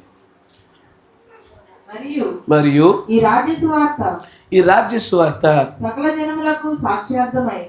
జనులకు సాక్ష్యార్థమై లోకమందంతటను ప్రకటింపబడును. అటు తర్వాత అంతము వచ్చును. అయ్యా ఇప్పుడు ఒకసారి ఆలోచించండి. ఇంతకీ ఈ అంతాన్ని గురించి మీరు ప్రశ్న అడగాల. ఎందుకంటే వెంటనే అంతము రాదని ఒక చోట అంటాడు, ప్రకటించబడిన తర్వాత అంతం వస్తుంది అంటున్నాడు. అండ్ ఇంతకీ ప్రకటన సంపూర్తయిందా కాలేదా? నిత్యము పెరుగుతున్న జనాభా దినాల్లో ఒక రోజు ఆగిపోతే కొన్ని వందల కోట్ల మంది పుడుతున్నారు. ఈ రోజున లక్షలలో జనాభా పుడుతూ ఉంది. లోకమందంతటా సువార్త ప్రకటించడం అనేటువంటిది ట్రికీ క్వశ్చన్, అది లాజికల్ క్వశ్చన్. అది ఎంత లాజిక్ అంటే, ఈ రోజున నేను ఈ ఊర్లో ఉన్న వాళ్ళందరికీ సర్వే చేసి వచ్చాను, రేపు తెల్లారి 3 పిల్లలు పుట్టారు. ఇంతకీ నా సర్వే సంపూర్తయిందా కాలేదా? పోనీ కాలేదు. రేపు వచ్చాను, 3 పిల్లలు కూడా నేను రాసుకున్నాను, తెల్లారి ఇంకో 2 పుట్టారు. అయినట్ట కానట్ట? కాలేదు. మరి రేపు 10 మంది పుట్టారు, కాలేదు. అంటే ఇక ఈ రాజస్వార్త ఎప్పుడు ప్రకటించబడదా? ఇక సంపూర్తి కాదా? అయ్యా, రాజ్యస్వార్త సంపూర్తి అనేటువంటి కార్యము ఇది కేవలము మనుష్యులను దృష్టిలో పెట్టుకొని కాదు, దేవుడు నిర్ణయించిన సమయము, స్థలము, వ్యక్తి, ఇదే దేవుడు నియమించిన అంతమనే సమయం. గుర్తుపెట్టుకోండి. మీరు ఎప్పుడు గుర్తుంచుకోవాలా, ఈ జనాభాలో మీరు ఎన్నటికీ కూడా దాని అంతాన్ని తీసుకురాలేరు. దేవుడు నియమించింది సమయము, స్థలము, వ్యక్తి, ఇదే ఆయన పెట్టినటువంటి నియమము, సంకల్పము, సంపూర్తి. ఇదే ప్రకటన 10లో ఉన్నది. ప్రకటన 10 ఏంటో తెలుసా? ఒక సమయాన్ని సూచించింది, దేవుణ్ణి సూచించింది, ఒక వ్యక్తిని సూచించింది, వీరి గుండా ఒక వధువుని సూచించింది. ఇదే ఆ సమయం. ప్రకటన 10తోనే రాజ్యస్వార్త సంపూర్తి చేయబడ్డది. It is done. కానీ దీన్ని వివరించడానికి పక్షిరాజు నేత్రమే దీని మర్మాన్ని గ్రహించిన వాడే పక్షిరాజు అయ్యాడు మాంసం తింటూ. గ్రహింపలేని వారు ఇంకా కోడి పిల్లలుగానే ఉన్నారు. నేను చెప్పిన ఈ మర్మాలను చూసారా? కొన్ని బేసిక్ విషయాలు చెప్పాను. ఈ బేసిక్ విషయాలపైన మనం మర్మాన్ని గ్రహించగలిగితే ఎస్ యు ఆర్, నువ్వు ఖచ్చితంగా పక్షిరాజువే. నువ్వు మర్మము చేత, లోతైన వాక్యము చేత నువ్వు పక్షిరాజు ఎన్నిక చేయబడ్డట్టే. ఇప్పుడు కాసేపు ప్రవచనం చేత పక్షిరాజులను చూద్దామా? ఎందుకంటే నేను మర్మం చేత పక్షిరాజు తర్వాత మళ్ళీ వేరే వర్తమానం కూడా మాట్లాడతాను. అది ఇప్పుడు ఒక్కసారి చెప్తే అర్థమయ్యేది కాదు. కొంచెం కన్ఫ్యూజన్ ఉందా? కొద్ది కన్ఫ్యూజన్ అనిపించిందా? అనిపిస్తుంది. ఎందుకంటే అది అంతే, దాన్ని పూర్తి వివరించడానికి సమయం సరిపోదు. నేను దాన్ని మళ్ళీ వేరే వర్తమానం కూడా చెప్తాను మీకు, డోంట్ వర్రీ. ఇక్కడ ప్రవచనం చేత పక్షిరాజులను చూడాలా. దేని చేత? ప్రవచనాల చేత పక్షిరాజులు. అంటే పక్షిరాజు ప్రవచించకుండా ఉండదు. గుర్తుపెట్టుకోండి, పక్షిరాజు అనబడింది ప్రవచించకుండా ఉండదు. అసలు పక్షిరాజు ఎవరు? యేసు ప్రభు వారు. తర్వాత ఎవరితో పోల్చబడ్డది? ప్రవక్తలతో పోల్చబడ్డది. తర్వాత ఎవరితో పోల్చబడ్డది? వధువుతో పోల్చబడ్డది. పక్షిరాజుగా పిలువబడినటువంటి యేసుక్రీస్తు వారు దేవుడు ప్రవచించాడా? ఆయన పలకగానే కలిగాయా? Absolutely is the greatest prophet among the prophets. ఆయన ప్రవక్తలు అనబడిన వారు అత్యంత గొప్ప ప్రవక్త. తర్వాత ప్రవక్తలు పలకగానే జరిగాయా? Los Angeles will go down at the bed of the sea అన్నాడు. పోయిందా? పోతుందా? అంచెలంచెలుగా పోతూనే ఉంది. నిజ ప్రవక్త చెప్తాడ జరుగుతుంది. మొన్నదాకా అబద్ధ ప్రవక్త అని మారిపోయిన యూట్యూబ్ ఈ రోజున ఒక్కొక్కడు బయటకు తేలుతున్నాడు. కరెక్టేనా? ఎన్నడు లేనడు. ఎట్లుంటుందంటే ఓడిపోతే నేను కాదు, గెలిస్తే నేనే అన్నట్టుంది ఎవరం మీద. ఒకసారి ప్రవచనం నెరవేర్చగానే దైవజనుడు విలియం మేరీ బ్రనహం గారు లాస్ ఏంజల్స్ గురించి ప్రవచనం చేశారు, నేను ఎప్పుడో చెప్పాను. అందరూ మరి తప్పుడు ప్రవక్త అంటే ఏం చేసేవారు ఆ టైంలో? అప్పుడు రావు నువ్వు బయటికి. నెరవేర్పు జరిగితే మాత్రం నేనే. ప్రతి ఒక్కడు బయటకు వచ్చిండు. ఎవడో బయటకు వచ్చేసి ఫోటోలు వేసి ప్రవచనం చూపించి మెసేజ్ కోడ్లు వాళ్ళ చర్చిలో ప్లే చేశారు. వాళ్ళ కనీసము ఈ పక్షిరాజు స్వరం ఈ సంఘంలో వినబడ్డది. పోటీ ఆ ధన్యతను దక్కింది మీ బ్రతుకులకు. కనీసం అది గ్రహించే శక్తి లేదు, కానీ కనీసం ఈ సంఘాల్లో దేవుడి యొక్క వాయిస్ ఆఫ్ గాడ్, దేవుడి స్వరము ప్రకటించబడ్డది. అక్కడ దాన్ని లోతును గ్రహించలేకపోయావు పాలతో తాగుతూ.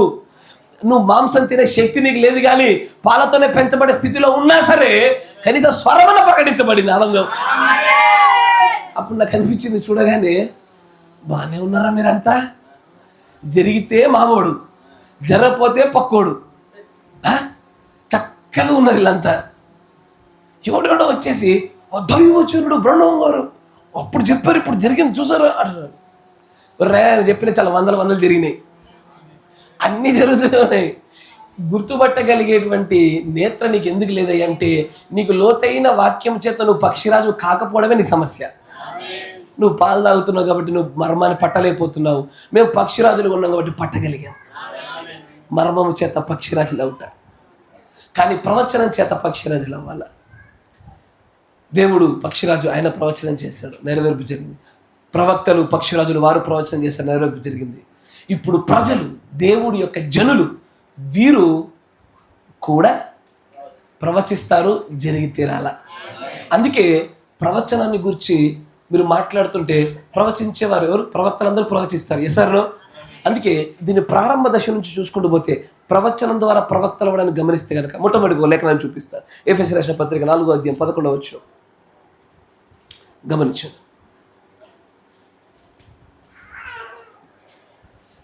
ఎఫెసీ రాసిన పత్రిక 4వ అధ్యాయము 11వ వచనం. మనమందరము విశ్వాసములోను విశ్వాస విషయంలోను దేవుని కుమారుని గూర్చిన జ్ఞాన విషయంలోను ఏకత్వము పొంది సంపూర్ణములగు వరకు. కరెక్ట్, చదవండి. అనగా క్రీస్తునకు కలిగిన సంపూర్ణతకు సమానమైన సంపూర్ణత కలవారమగు వరకు ఆయన ఇలాగ నియమించారు. పరిశుద్ధులు సంపూర్ణులగునట్లు క్రీస్తు శరీరము క్షేమాభివృద్ధి చెందుటకును పరిచర్యను జరుగుటకును ఆయన కొందరిని అపోస్తలులు గాను. అయ్యా జాగ్రత్తగా గమనించండి. మీరందరూ ప్రవక్తలు అవుతారా? 5 పరిచారిక వర్గాలు ఉన్నాయి అక్కడ. నా ప్రశ్న మంచిగా గమనించాలా? మీరందరూ ప్రవక్తలు అవుతారా? మరి అపోస్తలులు ఎవరు అవ్వాలి? కాపరులు ఎవరు అవ్వాలి? ఉపదేశకులు ఎవరు అవ్వాలి? అందరూ ప్రవక్తలు అయితే ఎలా? అయ్యా మరొకసారి అడుగుతా, అందరూ ప్రవక్తలు అవుతారా? మీరు ఈసారి నా ట్రాప్లో పడతలేరు. ఎస్, కొంతమందిని ఖచ్చితంగా ప్రవక్తలుగా ఉంచడానికే పిలిచాడు. కానీ ఈ పిలిచే పిలుపు వర్గం వేరు, కానీ కృపావరాలు ఉన్నాయి. జాగ్రత్తగా గమనించండి, కృపావరాలు ఉన్నాయి. 1 కొరింథీ చూడండి 11వ అధ్యాయం 13వ అధ్యాయం చదువు. 1 కొరింథీ కృపావరాలు చదవండి. ఏలయనగా వచనం చెప్పమ్మా. 8వ వచనం, 12వ అధ్యాయము 8వ వచనం చదవండి. ఏలయనగా ఒకరికి ఆత్మమూలముగా బుద్ధివాక్యములు, జ్ఞానవాక్యములు, విశ్వాసమును, స్వస్థపరచు వరమును, అద్భుత కార్యములు చేసే శక్తిను, ప్రవచన వరమును. గమనించండి అయ్యా, ప్రవచన వరము. నేను అడిగేది పుట్టుకతో ప్రవచించే వారిగా పుట్టేవారు వేరు, కానీ ప్రవచన వరం ద్వారా కొంతమంది ప్రవక్తలుగా ఉంటారు. ప్రవచన వరం ద్వారా మీరు ఎంతమందికి ప్రవచన వరం ఉంది? బాధాకరం ఏంటో తెలుసా? మీలో ఎంతమందికి ప్రవచనం ఉందో మీకు కూడా తెలియదు. ఇంకా బాధాకర విషయం ఏంటంటే అన్యులకు తెలుసు, అన్యులకు బాగా తెలుసు. వాళ్ళలో ఎవరెవరికి ప్రవచనం ఉందో వాళ్ళకి బాగా తెలుసు. వాళ్ళకి తెలుసా అయ్యా? అన్యజనులలో ఎవరెవరికి ప్రవచనం ఉందో వాళ్ళకి తెలుసు. ఎలా తెలుసా? ఇగో నాకు నేను మచ్చలు ఉన్నాయి, నేను అంటే జరిగిపోతుంది. కరెక్టేనా? అంటే వాడి నమ్మకం ఏంటంటే నేను పలికితే జరుగుద్ది అంటున్నాడు. అంటే వానికి వాడు ప్రవచన వరం ఉందనుకుంటున్నాడు. కనీసం వాడు ఎట్టొకటేదో నమ్ముతున్నాడు, మనది ఏ పరిస్థితి లేదు. కానీ పక్షిరాజులుగా ఉండాలంటే వీ నీడ్ టు ప్రొఫెసై. ప్రవచించాలి. మనం ఎలా ప్రవచిస్తాము? ప్రవచన వరం గుండా ఖచ్చితంగా ప్రతి ఒక్కరు ప్రవచించేవారుగా ఉంటారు. అదే 1 కొరింథీ 13వ అధ్యాయం చూడండి, 13:2 చూడండి. ప్రవచింపు కృపావరము కలిగి, అంటే ప్రవచించేటువంటి కృపావరము కలిగి ఉండమనేది ఖచ్చితంగా జరుగుద్ది కూడా. పౌలు గారు ఏమంటారంటే అనేకమైన వరాలు ఉన్నాయి, అన్ని వరాలు మంచివే, కానీ దానిలో ప్రవచన వరమును మరి విశేషముగా ఉపేక్షించండి. కోరుకోండి, పొందుకోండి, కావాలని అడగండి. ఎందుకు ఇన్ని కృపావరాలు ఉంటే ప్రవచన వరాన్ని ఎందుకు అడుగుతున్నాడు? ఆలోచించండి. కృపావరాలు 9 కంటే పైగా ఉన్నాయి కదా. ఇన్ని కృపావరాలలో ప్రత్యేకంగా ప్రవచన వరం అడుగు ఎందుకంటున్నాడు ఆయన? ఎందుకో తెలుసా? ప్రవచనం ద్వారా పక్షిరాజులు కొంతమంది ఉన్నారు కాబట్టి. ప్రవచనాలు చేసుట ద్వారా పక్షిరాజులుగా మార్చబడేవారు, పక్షిరాజులైన వారు ప్రవచనాలు చేసేవారే కొంతమంది ఉన్నారు. ఆమేన్. ఇంకొంచెం ముందుకు రండి. మీకు అక్కడ ఆయన చెప్తాడు. ఆ 1 తిమోతి 4:14 చూడండి. అంటాడు అక్కడ,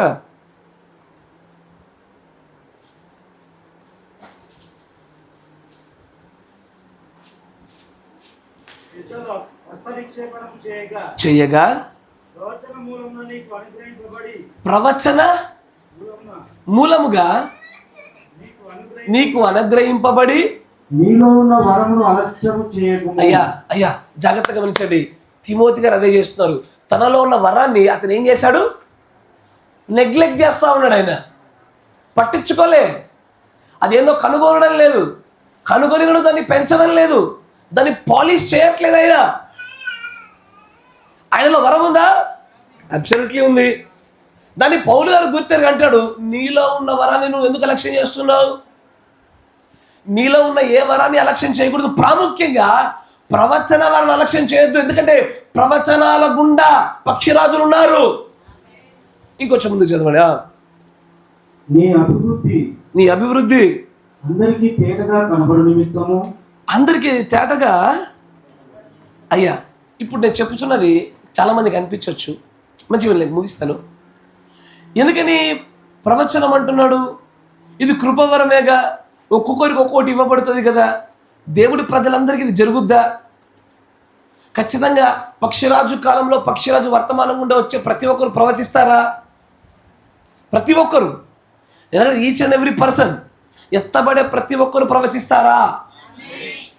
ఎత్తబడే ప్రతి ఒక్కరు పక్షిరాజు కాలంలో ఎక్కడుంది? నమ్మకంతో విశ్వాసంతో ఆమెను కొట్టేశారు రెండు గాళ్ళు. ఇప్పుడు మీకు చూపిస్తాను. ప్రకటన గ్రంథం తీయండి. రెవల్యూషన్ చాప్టర్ 19, 19వ అధ్యాయం. జాగ్రత్తగా గమనించాలా, పట్టుకోండి, జాగ్రత్తగా గట్టి పట్టుకోవాలా. ప్రకటన గ్రంథం 19వ అధ్యాయం. తెలుసుగా ప్రకటన 19లో ఏం జరుగుద్ది? వధువు దిగొస్తుంది కదా. ప్రకటన 4లో వధువు ఎత్తబడ్డది, 19లో దిగొస్తుంది. దిగొచ్చేటువంటి విషయాల గురించి మాట్లాడుతున్నాడు. దిగొస్తూ అక్కడ ఏం జరుగుతుంది? 10వ వచనం చూడండి. అందుకు నేను అతనికి నమస్కారం చేయుటకై అతని పాదముల ఎదుట సాగిలపడగా అతడు వద్దు సుమి, నేను నీతోను యేసుని గూర్చిన సాక్ష్యము చెప్పు, సహోదరులతోను సహదాసుడను ఈ దేవుడికే నమస్కారము చేయము. యేసుని గురించిన సాక్ష్యము ప్రవచనానుసారమని నాతో చెప్పెను. ఈ పదాన్ని ఎప్పుడైనా పట్టుకోగలిగారా? యేసుని గూర్చిన సాక్ష్యమే ప్రవచనం. అయ్యా ఆ మాటను వినండి, మంచిగా పట్టుకోండి. యేసుని గూర్చిన సాక్ష్యమే ప్రవచనం. ఇంగ్లీష్లో ఏమంటుంది చెప్తా చూడండి. దాన్ని అదే పదాన్ని మీకు అర్థమైనట్టు చెప్తాను చూడండి. 10వ వచనం అంటాడు, and I fell at his feet to worship him. అతని కాళ్ళ ఎదుట నేను అతను ఆరాధించడానికి పడిపోయి ఉన్నాను. అండ్ ఈ సేడ్ అంటూ మీ, ఆయన నాతో అన్నాడు, సీ దౌ డూ ఇట్ నాట్, అంటే ఇది చేయొద్దు అని చెప్పాడు. అప్పుడు ఆయన అంటాడు, ఐ ఆమ్ దై ఫెల్లో సర్వెంట్, నేను నీతో పాటు సహదాసున్నే, అండ్ మరియు of thy brethren that have the testimony of Jesus, worship God, for the testimony of Jesus is spirit of prophecy. అంటే ఏంటో తెలుసా? ఇక్కడ యేసుని గురించిన సాక్ష్యమే ప్రవచనం అన్నాడు కదా. సరైన తర్జుమా ఇంగ్లీష్లో ఏముంటుందంటే, యేసుని గురించిన సాక్ష్యములోనే ప్రవచించే ఆత్మ దాగి ఉంది అన్నాడు ఆయన. మీరు గమనించగలరు కదా. It is such a beautiful revolution. యేసును గూర్చిన సాక్ష్యంలోనే, యేసు బహిర్గతమవుతున్న సాక్ష్యంలోనే, యేసు యొక్క బయలుపాటు సాక్ష్యాల్లోనే, ఈ సాక్ష్యాల్లోనే స్పిరిట్ ఆఫ్ ప్రాఫెసీ, ప్రవచించే ఆత్మ దానిలోనే ఇమిడి ఉందని. నీకు తెలియదు అసలు ఈ ఆత్మ ఉందన్నది కూడా. నేను యేసు ప్రభు ఈ కాలంలో ఎలా వచ్చాడు, యేసు ప్రభు వారు మనిషి కుమారుడు ప్రత్యక్షత లూకా 15:30 ఎలా బయలుపరుచుకుంటున్నాడు, యేసు ప్రభు వారు 19:43 మేఘంలో ఎలా బయలుపరుచుకుంటున్నాడు, ఎలా రాబోతున్నాడు, ఆయనను గురించి నేను చెప్పబోయే ప్రతి సాక్ష్యము నా పైన స్పిరిట్ ఆఫ్ ప్రాఫెసీని, ప్రత్యక్షత ద్వారా ప్రవచనం అనే ఆత్మనాలు పెట్టి నన్ను ప్రవక్తం చేసింది ఆల్రెడీ. నీకు అర్థం కావడంలే, నువ్వు ఇప్పటికే ప్రవక్తవయ్యా. ఓరి దేవా, యేసును గుర్చిన సాక్ష్యంలోనే ప్రవచనం అనే ఆత్మ దాచిపెట్టాడు ఆయన. ఈ ప్రవచనం ద్వారా మనం పక్షిరాజులము. ఎలా చెప్తున్నావు పక్షిరాజు అంటే, యేసును గురించి సాక్ష్యం ఇచ్చా, ఆ సాక్ష్యంలో నా పైన ప్రవచన ఆత్మ వచ్చింది. I am a prophet. ఇది చెప్పాలి అంటే ప్రత్యక్షత దొరకాల. ఎంత అద్భుతంగా చెప్తా తెలుసా, యేసును గుర్చిన సాక్ష్యంలో ఆ మాట వింటే నా కన్నీళ్ళు వచ్చి తెలుసు మొదటిసారి. ఏది సాక్ష్యం అంటే ఏంటిదయ్యా? సాక్ష్యం అంటే ఏంటి చెప్పండి? చూసిన దాన్ని, విన్నదాన్ని, కన్నదాన్ని, స్పృశించిన దాన్ని, తాకిన దాన్ని చెప్పడమే. కానీ నాకు ఈ గడియ వర్తమానం కూడా నేను ఏది చూశాను, ఈ యొక్క గడియ వర్తమానం కూడా ఏది విన్నాను, ఈ గడియ వర్తమానం కూడా ఏదైతే నేను స్పృశించాను, ఈ వర్తమానం కూడా ఏదైతే విన్నాను, దీని గురించి నేను ఇచ్చే సాక్ష్యములోనే ప్రవచనాలు బయటకు వస్తున్నాయి. ఈ ప్రకటన 10లో చెప్పబడుతున్నటువంటి ఆ ప్రవచనం అనే ఆత్మలోనే రాజులను గుర్చి, రాజ్యములను గుర్చి, ఆయా భాషలు మాట్లాడే వారిని గుర్చి నువ్వు మరలా ప్రవచింప నగత్యం అన్నాడు ఆయన. అది జరుగుట ఎక్కడో జరగదని. The spirit of prophecy in the testimony of Jesus. క్రీస్తును గుర్చిన సాక్ష్యంలోనే ప్రవచనం అనే ఆత్మ ద్వారా నువ్వు మరలా ప్రవచింపనగత్యామన్నాడు ఆయన. ధన్యులమయ్య మనం, పక్షిరాజుల మనం. Such a beautiful verse. ఆ మాట చదువుతుంటే అనిపిస్తుంది, పుట్టుకతో ప్రవక్తలు కొంతమందిని ఎంచుకున్నాడు ఆయన. మన చాలా మంది ప్రవక్తల రకాలు చూసాం, గుర్తుందా? ప్రవచన వరం గుండా ప్రవక్తలు, పుట్టుకతో ప్రవక్తలు, తయారు చేయబడుతున్న వారు, ఎన్నెన్నో రకాలు చూసాము. అయ్యా, క్రీస్తు సాక్ష్యం గుండా వచ్చే ప్రవక్తల కొత్త వర్గం వచ్చింది. అది మన వర్గమే. I am a prophet in the testimony of Lord Jesus Christ. ఖచ్చితంగా క్రీస్తులో నేను ప్రవక్తని సాక్ష్యం ద్వారా. ఎందుకంటే నాలో ప్రవచనాత్మ ఉన్నది. నా క్రీస్తుని గురించిన నా ప్రతి సాక్ష్యము నన్ను ప్రవక్తగా మలిచింది. ప్రవక్తలుగా ఉన్నవారే ప్రవచిస్తారు, ప్రవచించు వారే పక్షిరాజులు అవుతారు. పక్షిరాజులం అనుకుంటే సరిపోదయ్యా. ఆ spirit of prophecy through the testimony of Jesus Christ, క్రీస్తు యొక్క సాక్ష్యం ద్వారా ఆ ప్రవచనం అనేటువంటి ఆ వరము, ఆ ఆత్మను పొందుకోవడం ద్వారా పక్షిరాజులుగా మలచబడదాం మనం. అందుకే ఒక అద్భుతమైన పాట ఉంటుంది, పక్షిరాజులం పక్షిరాజులం కదా. తెలీదా? మీకు తెలిసిన పాట ఏంటి పక్షిరాజు గురించి? ఇది తెలుసా? పక్షిరాజులం పై ఎగిరిపోదుము కదా. కినా రెండు రెక్కలతో. ఏ రెండు రెక్కలు తెలుసా? ఒక పక్షి అంటే 3 భాగాలు ఉంటాయి అయ్యా, గమనించాల. ఒక పక్షికి నేను గీసాను అనుకో, అయ్యా ఇది బాడీ, దీని రెక్క, కరెక్టేనా? 2 రెక్కలు, మధ్యలో బాడీ, ఇట్లున్నది పక్షి, కొంచెం బాగుంటుంది. కానీ గుర్తుంచుకోండి, ఇదో ప్రవక్త, ఇదో ప్రవక్త, ఇది ప్రవక్త నియంత్రించే తల, కరెక్టేనా? ఇది మోషే, ఇది అహరోను, ఇది యెహోవా, ఇది మోషే, ఇది ఏలియా, ఇది క్రీస్తు. అయ్యా, పక్షిరాజు ఖచ్చితంగా 2 రెక్కలు ఉంటాయి. ఆ 2 రెక్కలు ఖచ్చితంగా ప్రవక్తలకు సాదృశ్యాలు. వాటి మీద మోయబడుతున్నాం మనము. ఖచ్చితంగా ఎక్కడి వరకు ఎగిరిపోతాము? ఎక్కడి వరకు ఎగిరిపోతామయ్యా? మధ్యాకాశంలో ఆయన కలిసి ఎవరికి ఎగిరిపోతాం మనం. పైకి ఎగిరిపోదుము యేసయ్యా ఇచ్చిన 2 రెక్కలతో. పక్షిరోదును నేను ఎగిరిపోదును.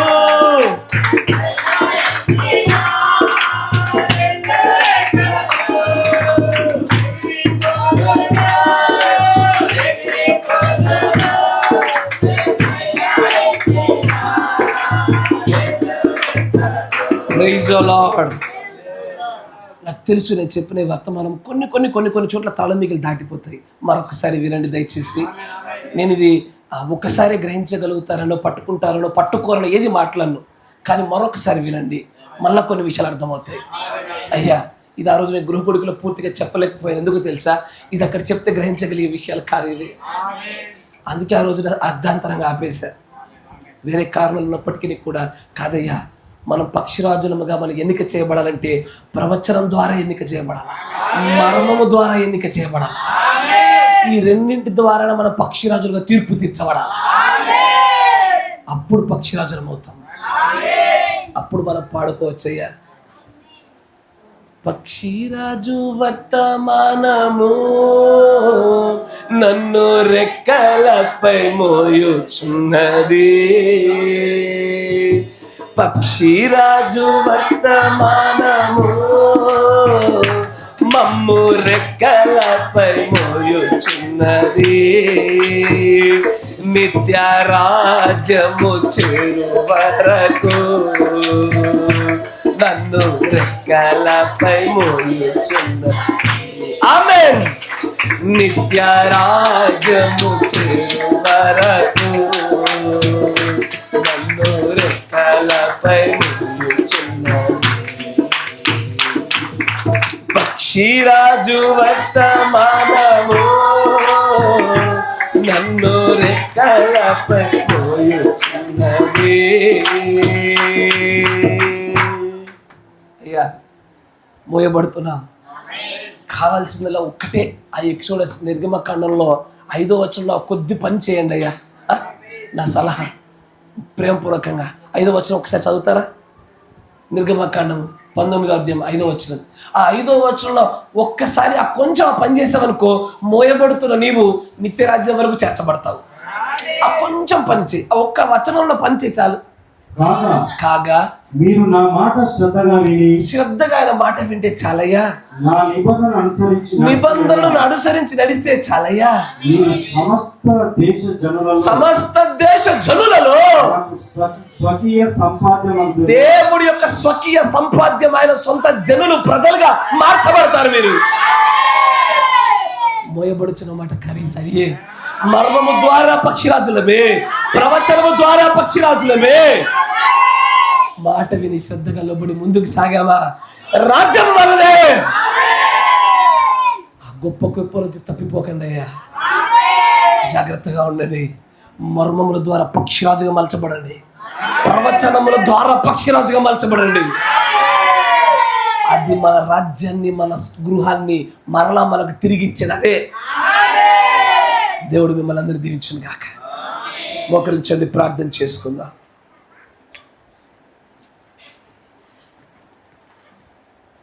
చెప్పబడిన వాక్యమును బట్టి మన మధ్యలో ఉన్నటువంటి సహోదరులు రూబెన్ బ్రదర్ గారు ప్రార్థన చేస్తారు. ప్రార్థన చేసుకుందాం, ప్రభువుని అడుగుదాం. ఇంకా ప్రవచనముల ద్వారా నువ్వు ఇంకా పక్షిరాజు అవడంలో కొరతగా ఉందా? అడుగు, నిన్ను బలపరుస్తాడు ఆయన. ఇంకా నువ్వు మర్మాల ద్వారా పక్షిరాజుగా మలచబడంలో కొరతగా ఉందా? అడుగు, బలపరుస్తాడు ఆయన. ఈ రెండింటి ద్వారా నువ్వు రెక్కల పైన మోయబడుతున్నా కూడా ఇంకా నువ్వు శ్రద్ధగా మాట వినడంలో కానీ, నిబంధన నిలపడంలో కానీ, ఆయనకు లోబడంలో కానీ ఇంకా ఎక్కడైనా కొదవగా ఉందా? ఆ నిత్యరాజ్యం చేరు వరకు కూడా వీటన్నిటి విషయంలో సహాయం చేయగలిగా ఒక మంచి స్నేహితుడు, ఒక మంచి దేవుడు ఆయన ఒక్కడేనయ్యా. అడిగితే చాలు, మన మనవులు వింటున్నాడైనా. నువ్వు పలుకుటే ఆలస్యము, నీ పక్కనే ఉంటున్నాడైనా. అడుగుదామా? ప్రార్థన చేద్దాం. పరిశుద్ధుడా, స్తోత్రములు, స్తోత్రం స్తోత్రం స్తోత్రం స్తోత్రం స్తోత్రం. మహోన్నతుల మహాగణుడ సర్వాధికారి ప్రభు, నిన్న నేడు నిరంతరము ప్రభా ఒకే రీతిగా ఉన్నటువంటి సర్వశక్తిమంతుడ, నీకే వందనములు స్తుతులు స్తోత్రాలు చెల్లిస్తా ఉంటున్నాము ప్రభా. ఈ యొక్క సాయంకాల సమయంలో ప్రభానికి స్తోత్రాలు ప్రభా. నువ్వు మమ్మల్ని అందరినీ ప్రేమించి ప్రభానికి స్తోత్రాలు ప్రభా. నీ అధికమైనటువంటి ప్రత్యక్షతతో ప్రభా, నీ మర్మయుక్తమైనటువంటి సంగతులతో ప్రభా మమ్మలను ఉత్తేజభరితులను ఆనందభరితులను చేసినందుకు నీకే స్తుతులు స్తోత్రాలు. అవును ప్రభా, ప్రవచనము ద్వారా మర్మము ద్వారా పక్షిరాజులైనటువంటి వర్తమానముతో ప్రభా మేమేమై ఉన్నామో ప్రభా, మేమేమై ఉంటే నీకు ఇష్టమో ప్రభా. దేవానికి స్తోత్రాలు ప్రభా, అది మాకు బయలుపరిచినందుకు నీకు స్తోత్రాలు చెల్లిస్తా ఉంటున్నాం. మేము పక్షిరాజులమని ప్రభా మరొకసారి ప్రభా మాకు జ్ఞప్తికి తెచ్చినందుకు నీకు స్తోత్రాలు చెల్లిస్తా ఉంటున్నాం ప్రభా. ఇవాళ నాడు ప్రభానికి స్తోత్రాలు, మోసే అహరోనులను ప్రభా దేవానికి వందనము స్తోత్రాలు ప్రభా. నీ రెక్కలుగా ప్రభా ఉంచి ప్రభా నిజమైనటువంటి పక్షిరాజుగా నువ్వు ఉండి వారిని రెక్కలుగా ఉంచి ప్రభా అనేకులను ప్రభా ఆ యొక్క ఆహారం ద్వారా తృప్తిపరిచినటువంటి గొప్ప దేవుడు దేవానికి స్తోత్రాలు ప్రభా. తిరిగి ఈ సంగతులను ప్రభానికి వందనము స్తోత్రాలు. ఏ మంచి ఏ యోగ్యత లేనటువంటి ప్రభా, ఏ జ్ఞానము లేనటువంటి ప్రభా మాకు ప్రభా తిరిగి అదే వర్తమానముని ప్రభా యోవేలుకు ప్రభా, యోవేలు గ్రంథంలో ప్రభానికి స్తోత్రాలు. దానియేలు గ్రంథంలో ప్రభా ఇక పురుగులు తినివేసినటువంటి స్థితిని ప్రభా దేవానికి స్తుతి వందనాలు ప్రభా. అది మరుగుగా వారికి ఉంచి ప్రభా ఈ అంత్యకాలంలో ప్రభా నీ భార్యగా సిద్ధపడుటకు ప్రభా నీ పక్షిరాజులమైనటువంటి మాకు ప్రభా దీన్ని బయలుపరిచి ఉంటుండగా ప్రభా నీకే వందనములు స్తుతులు స్తోత్రాలు చెల్లిస్తా ఉంటున్నాం ప్రభా. అవును దేవానికి వందనము స్తోత్రాలు ప్రభా. ఇక అదే రీతిగా ప్రభా ఈ కాలవర్తమానికుడు గ్రహణము ద్వారా ప్రభా తిరిగి ప్రభా ఆ యొక్క ప్రత్యక్ష సంగతులను ప్రభా ఆ బయలుపడినటువంటి సంగతులను ప్రభా దేవానికి స్తోత్రాలు ప్రభా. ముద్రించినటువంటి సంగతులను దేవానికి స్తోత్రాలు. మాకు బయలుపరిచినటువంటి గొప్ప దేవుడు దేవానికి స్తోత్రాలు. అదే ఆ యొక్క నిజమైనటువంటి ఆహారాన్ని ప్రభా భుజించడానికి ప్రభా ఇగో యోగ్యులుగా ప్రభా మమ్మల్ని స్థిరపరచమని ప్రార్థిస్తున్నాము. ఈ యొక్క సంగతులను ప్రభా ప్రవచనము ద్వారా ప్రభా మేము ఏ విధంగా ప్రవక్తలు అయి ఉంటున్నామో ప్రభా ఈ యొక్క మర్మయుక్తమైనటువంటి సంగతులను మాకు బయలుపరిచినందుకు నీకు స్తోత్రాలు ప్రభా. కానీ అనేక మార్లు చదివినప్పటికీ నీ ప్రభానికి స్తోత్రాలు. ఆ యొక్క మర్మయుక్తమైనటువంటి సంగతిని ప్రభా మాకు బోధపడలేదు కానీ ప్రభా కేవలం నీ పరిశుద్ధాత్మని మాకు యేసుని గురించినటువంటి ప్రభా స్తోత్రాలు దేవా. సాక్ష్యముల గురించి ప్రభా ప్రవచనానుసారమని ప్రభా నేను ప్రచురించుటే ప్రభా ప్రవచనము ద్వారా మేము పొందుకొని ఉన్నామని నమ్ముతా ఉంటున్నాం ప్రభా. ఆ విధంగా మమ్మల్ని ప్రవక్తలుగా మలిచినందుకు నీకు స్తోత్రాలు చెల్లిస్తా ఉంటున్నాం ప్రభా. మేము ఎల్లవేళలా కూడా ప్రభా నీకు స్తోత్రాలు ప్రభా. నీ పిల్లలుగా ప్రభా మేము ఉండుటకు నీ కృపని మనం ప్రార్థిస్తా ఉంటున్నాం. దేవానికి వందనము స్తోత్రాలు. నీ మాట విని ప్రభా ఇగో దేవానికి వందనము స్తోత్రాలు. ఎప్పుడైతే ప్రభా నీ మాటకు లోబడి ప్రభా వాటి ప్రకారంగా మేము జీవిస్తాము ప్రభా దేవాని కట్టలను అనుసరించి నడుస్తాము ప్రభా అప్పుడే నువ్వు సంపాదించుకున్నటువంటి సాంపత్యంగా మమ్మల్ని ఉంచినటువంటి దేవుడు. ఆ స్థితిని ఆ భాగ్యమును ప్రభా మాకు ఇచ్చి ఉంటుండగా నీకు ఏమి ఇచ్చి కూడా నీ రుణమును తీర్చలేము తండ్రి. దేవానికి స్తోత్రాలు ప్రభా. నీకు వందనాలు స్తోత్రాలు ప్రభా. ఇగో ఈ లోకంలో జ్ఞానులు అన్నటువంటి వారు ఎందరో ఉన్నారు ప్రభా నీకు స్తోత్రాలు. ఇగో గొప్ప గొప్ప తెలియగలిగినటువంటి వారు ఉన్నప్పటికీ ప్రభా మేము వారికంటే శ్రేష్ఠులము కానప్పటికీ ప్రభా ఆ యొక్క బయలుపాటును ప్రభా మాకు ఇచ్చినందుకు నీకు స్తోత్రాలు చెల్లిస్తున్నాము. ఎందుకంటే మేము నీ యొక్క పిల్లలమైన బట్టి ప్రత్యక్షతను మా ముందు నుంచి బయలుపరిచినటువంటి దేవుడు అని మేము నమ్ముతాము దేవా. ఈ కృపకై ప్రభా నీకు ఏమి ఇచ్చి కూడా మేము రుణములు తీర్చలేము ప్రభా. దేవా మా బ్రతుకు దినములన్నిట్లో ప్రభా నీ యొక్క న్యాయ విధులను కట్టడలను అనుసరించి ప్రభా నీకు సాక్షులుగా మమ్మల్ని నిలబెట్టుకోమని ప్రార్థిస్తాము. మా దోషములు మా పాపములను ప్రభా ఇంకా మేము సరి చేసుకునే భాగ్యములు మాకు దయచేయండి దేవా. నీకే వందనములు స్తోత్రాలు చెల్లిస్తా ఉంటున్నాం ప్రభా. ఇగో విన్నటువంటి మాటలను ప్రభా నాలో మాలో ఫలింపజేసి ప్రభా నీ అధికమైనటువంటి ప్రత్యక్షతతో ప్రభా నీ పరిశుద్ధాత్మ శక్తితో మమ్మల్ని ఇంకా ముందుకు నడిపింపజేయమని ప్రభా ఇంతవరకు నీ సేవకుని కూడా ప్రభా మీరు మరుగుగా చేసి ప్రభా ఈ యొక్క మర్మయుక్తమైనటువంటి సంగతులతో ప్రభా మీరు ఒక బూరగా మీరు వాడుకున్నారని మేము నమ్ముతా ఉంటున్నాం. ఎందుకంటే ప్రభా మమ్మల్ని పక్షిరాజులుగా మేము తయారవుటకు ప్రభా మమ్మల్ని మేము ప్రభా యేసయ్యానికి స్తోత్రాలు ప్రభా బలపరుటకు ప్రభా కావలసినటువంటి ఆ సంగతులను నీ సేవకుడి ద్వారా మీరు బయలుపరిచినందుకు నీకు వందనాలు స్తోత్రాలు చెల్లిస్తా ఉంటున్నాం ప్రభా. ఇది మా జీవితంలో ప్రభా క్రియారూపకంగా ప్రభా ఫలాల రూపకంగా ప్రభా మా ప్రాణంలో దీన్ని స్థిరపరచమని మీరే నీ కృపతో జ్ఞాపకం ఉంచుకొని ప్రభా మా బ్రతుకు దినములన్నిటిలో ప్రభా నీకు సాక్షులుగా మమ్మల్ని నిలబెట్టి నీ నామానికి నీవే మహిమ ఘనత ప్రభావాలు పొందుకోమని ప్రభు అయినటువంటి యేసుక్రీస్తు నామమున స్తుతించి ప్రార్థన చేయుచున్నాము. ఆమేన్. పరిశుద్ధుడా సర్వశక్తి సంపన్నుడా, అవును నాయన, మా ప్రియ సహోదరుడు చేసిన ప్రార్థనతో మేము ఏకీభవిస్తున్నాం నాయన. ప్రారంభంలో మా సహోదరుడు డేవిడ్ రాజ్బర్ గారు చేసిన ప్రార్థనతో మేము ఏకీభవిస్తున్నాం నాయన. అవును తండ్రి, మేము ఎగిరిపోబోయేటువంటి గడి అత్యంత సమీపం అవుతుండగా ఇంకా ఈ లోకంలో మాకు ఏ ఆశలు లేవు నాయన. ఈ లోకంలో సమస్తాన్ని మేము పెట్టగానే చూస్తున్నాం ప్రభు. ఈ బంధాలు, ఈ బాధ్యతలు, ఈ ఆస్తులు పాస్తులు, మా గృహాలు, వాహనాలు, స్థలాలు, పొలాలు, ఇవన్నీ మమ్మల్ని వెనకకు లాగేవే కానీ మా అంతరంగంలో పెట్టినటువంటి ఆ బీజం మాత్రం మమ్మల్ని పైకి ఎదిగింపజేస్తూ ఉంది. ఓ దేవా, మేము ఎలా పక్షిరాజులో గుర్తెరగబడాలో, అందరూ మేము పక్షిరాజులం అంటుంటే మేము ఎగిరి గంతులు వేస్తున్నామే కానీ అసలు మేము ఎలాగ పక్షిరాజులం అయి ఉన్నామో, ఎలా అవ్వాలో అన్న విషయాన్ని మాకు విశదపరిచింది మీకు వందనాలు తండ్రి. ఇంకా నువ్వు దీని గురించి అనేకమైన లోతైన సంగతులు ఉండగా నీ చిత్త ప్రకారంగా మా అందరితో మీరు మాట్లాడండి నాయన. నాయన, ఇక్కడ మనుషులు కూర్చొని ఉండలేదు నాయన, ఇక్కడ పక్షిరాజులు కూర్చొని ఉన్నాయి తండ్రి.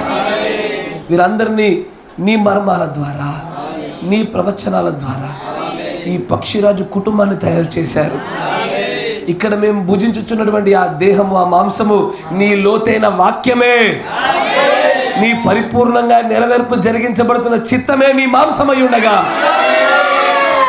దాన్ని భుజించడానికి మేమందరం సమకూర్చబడ్డాము నాయన.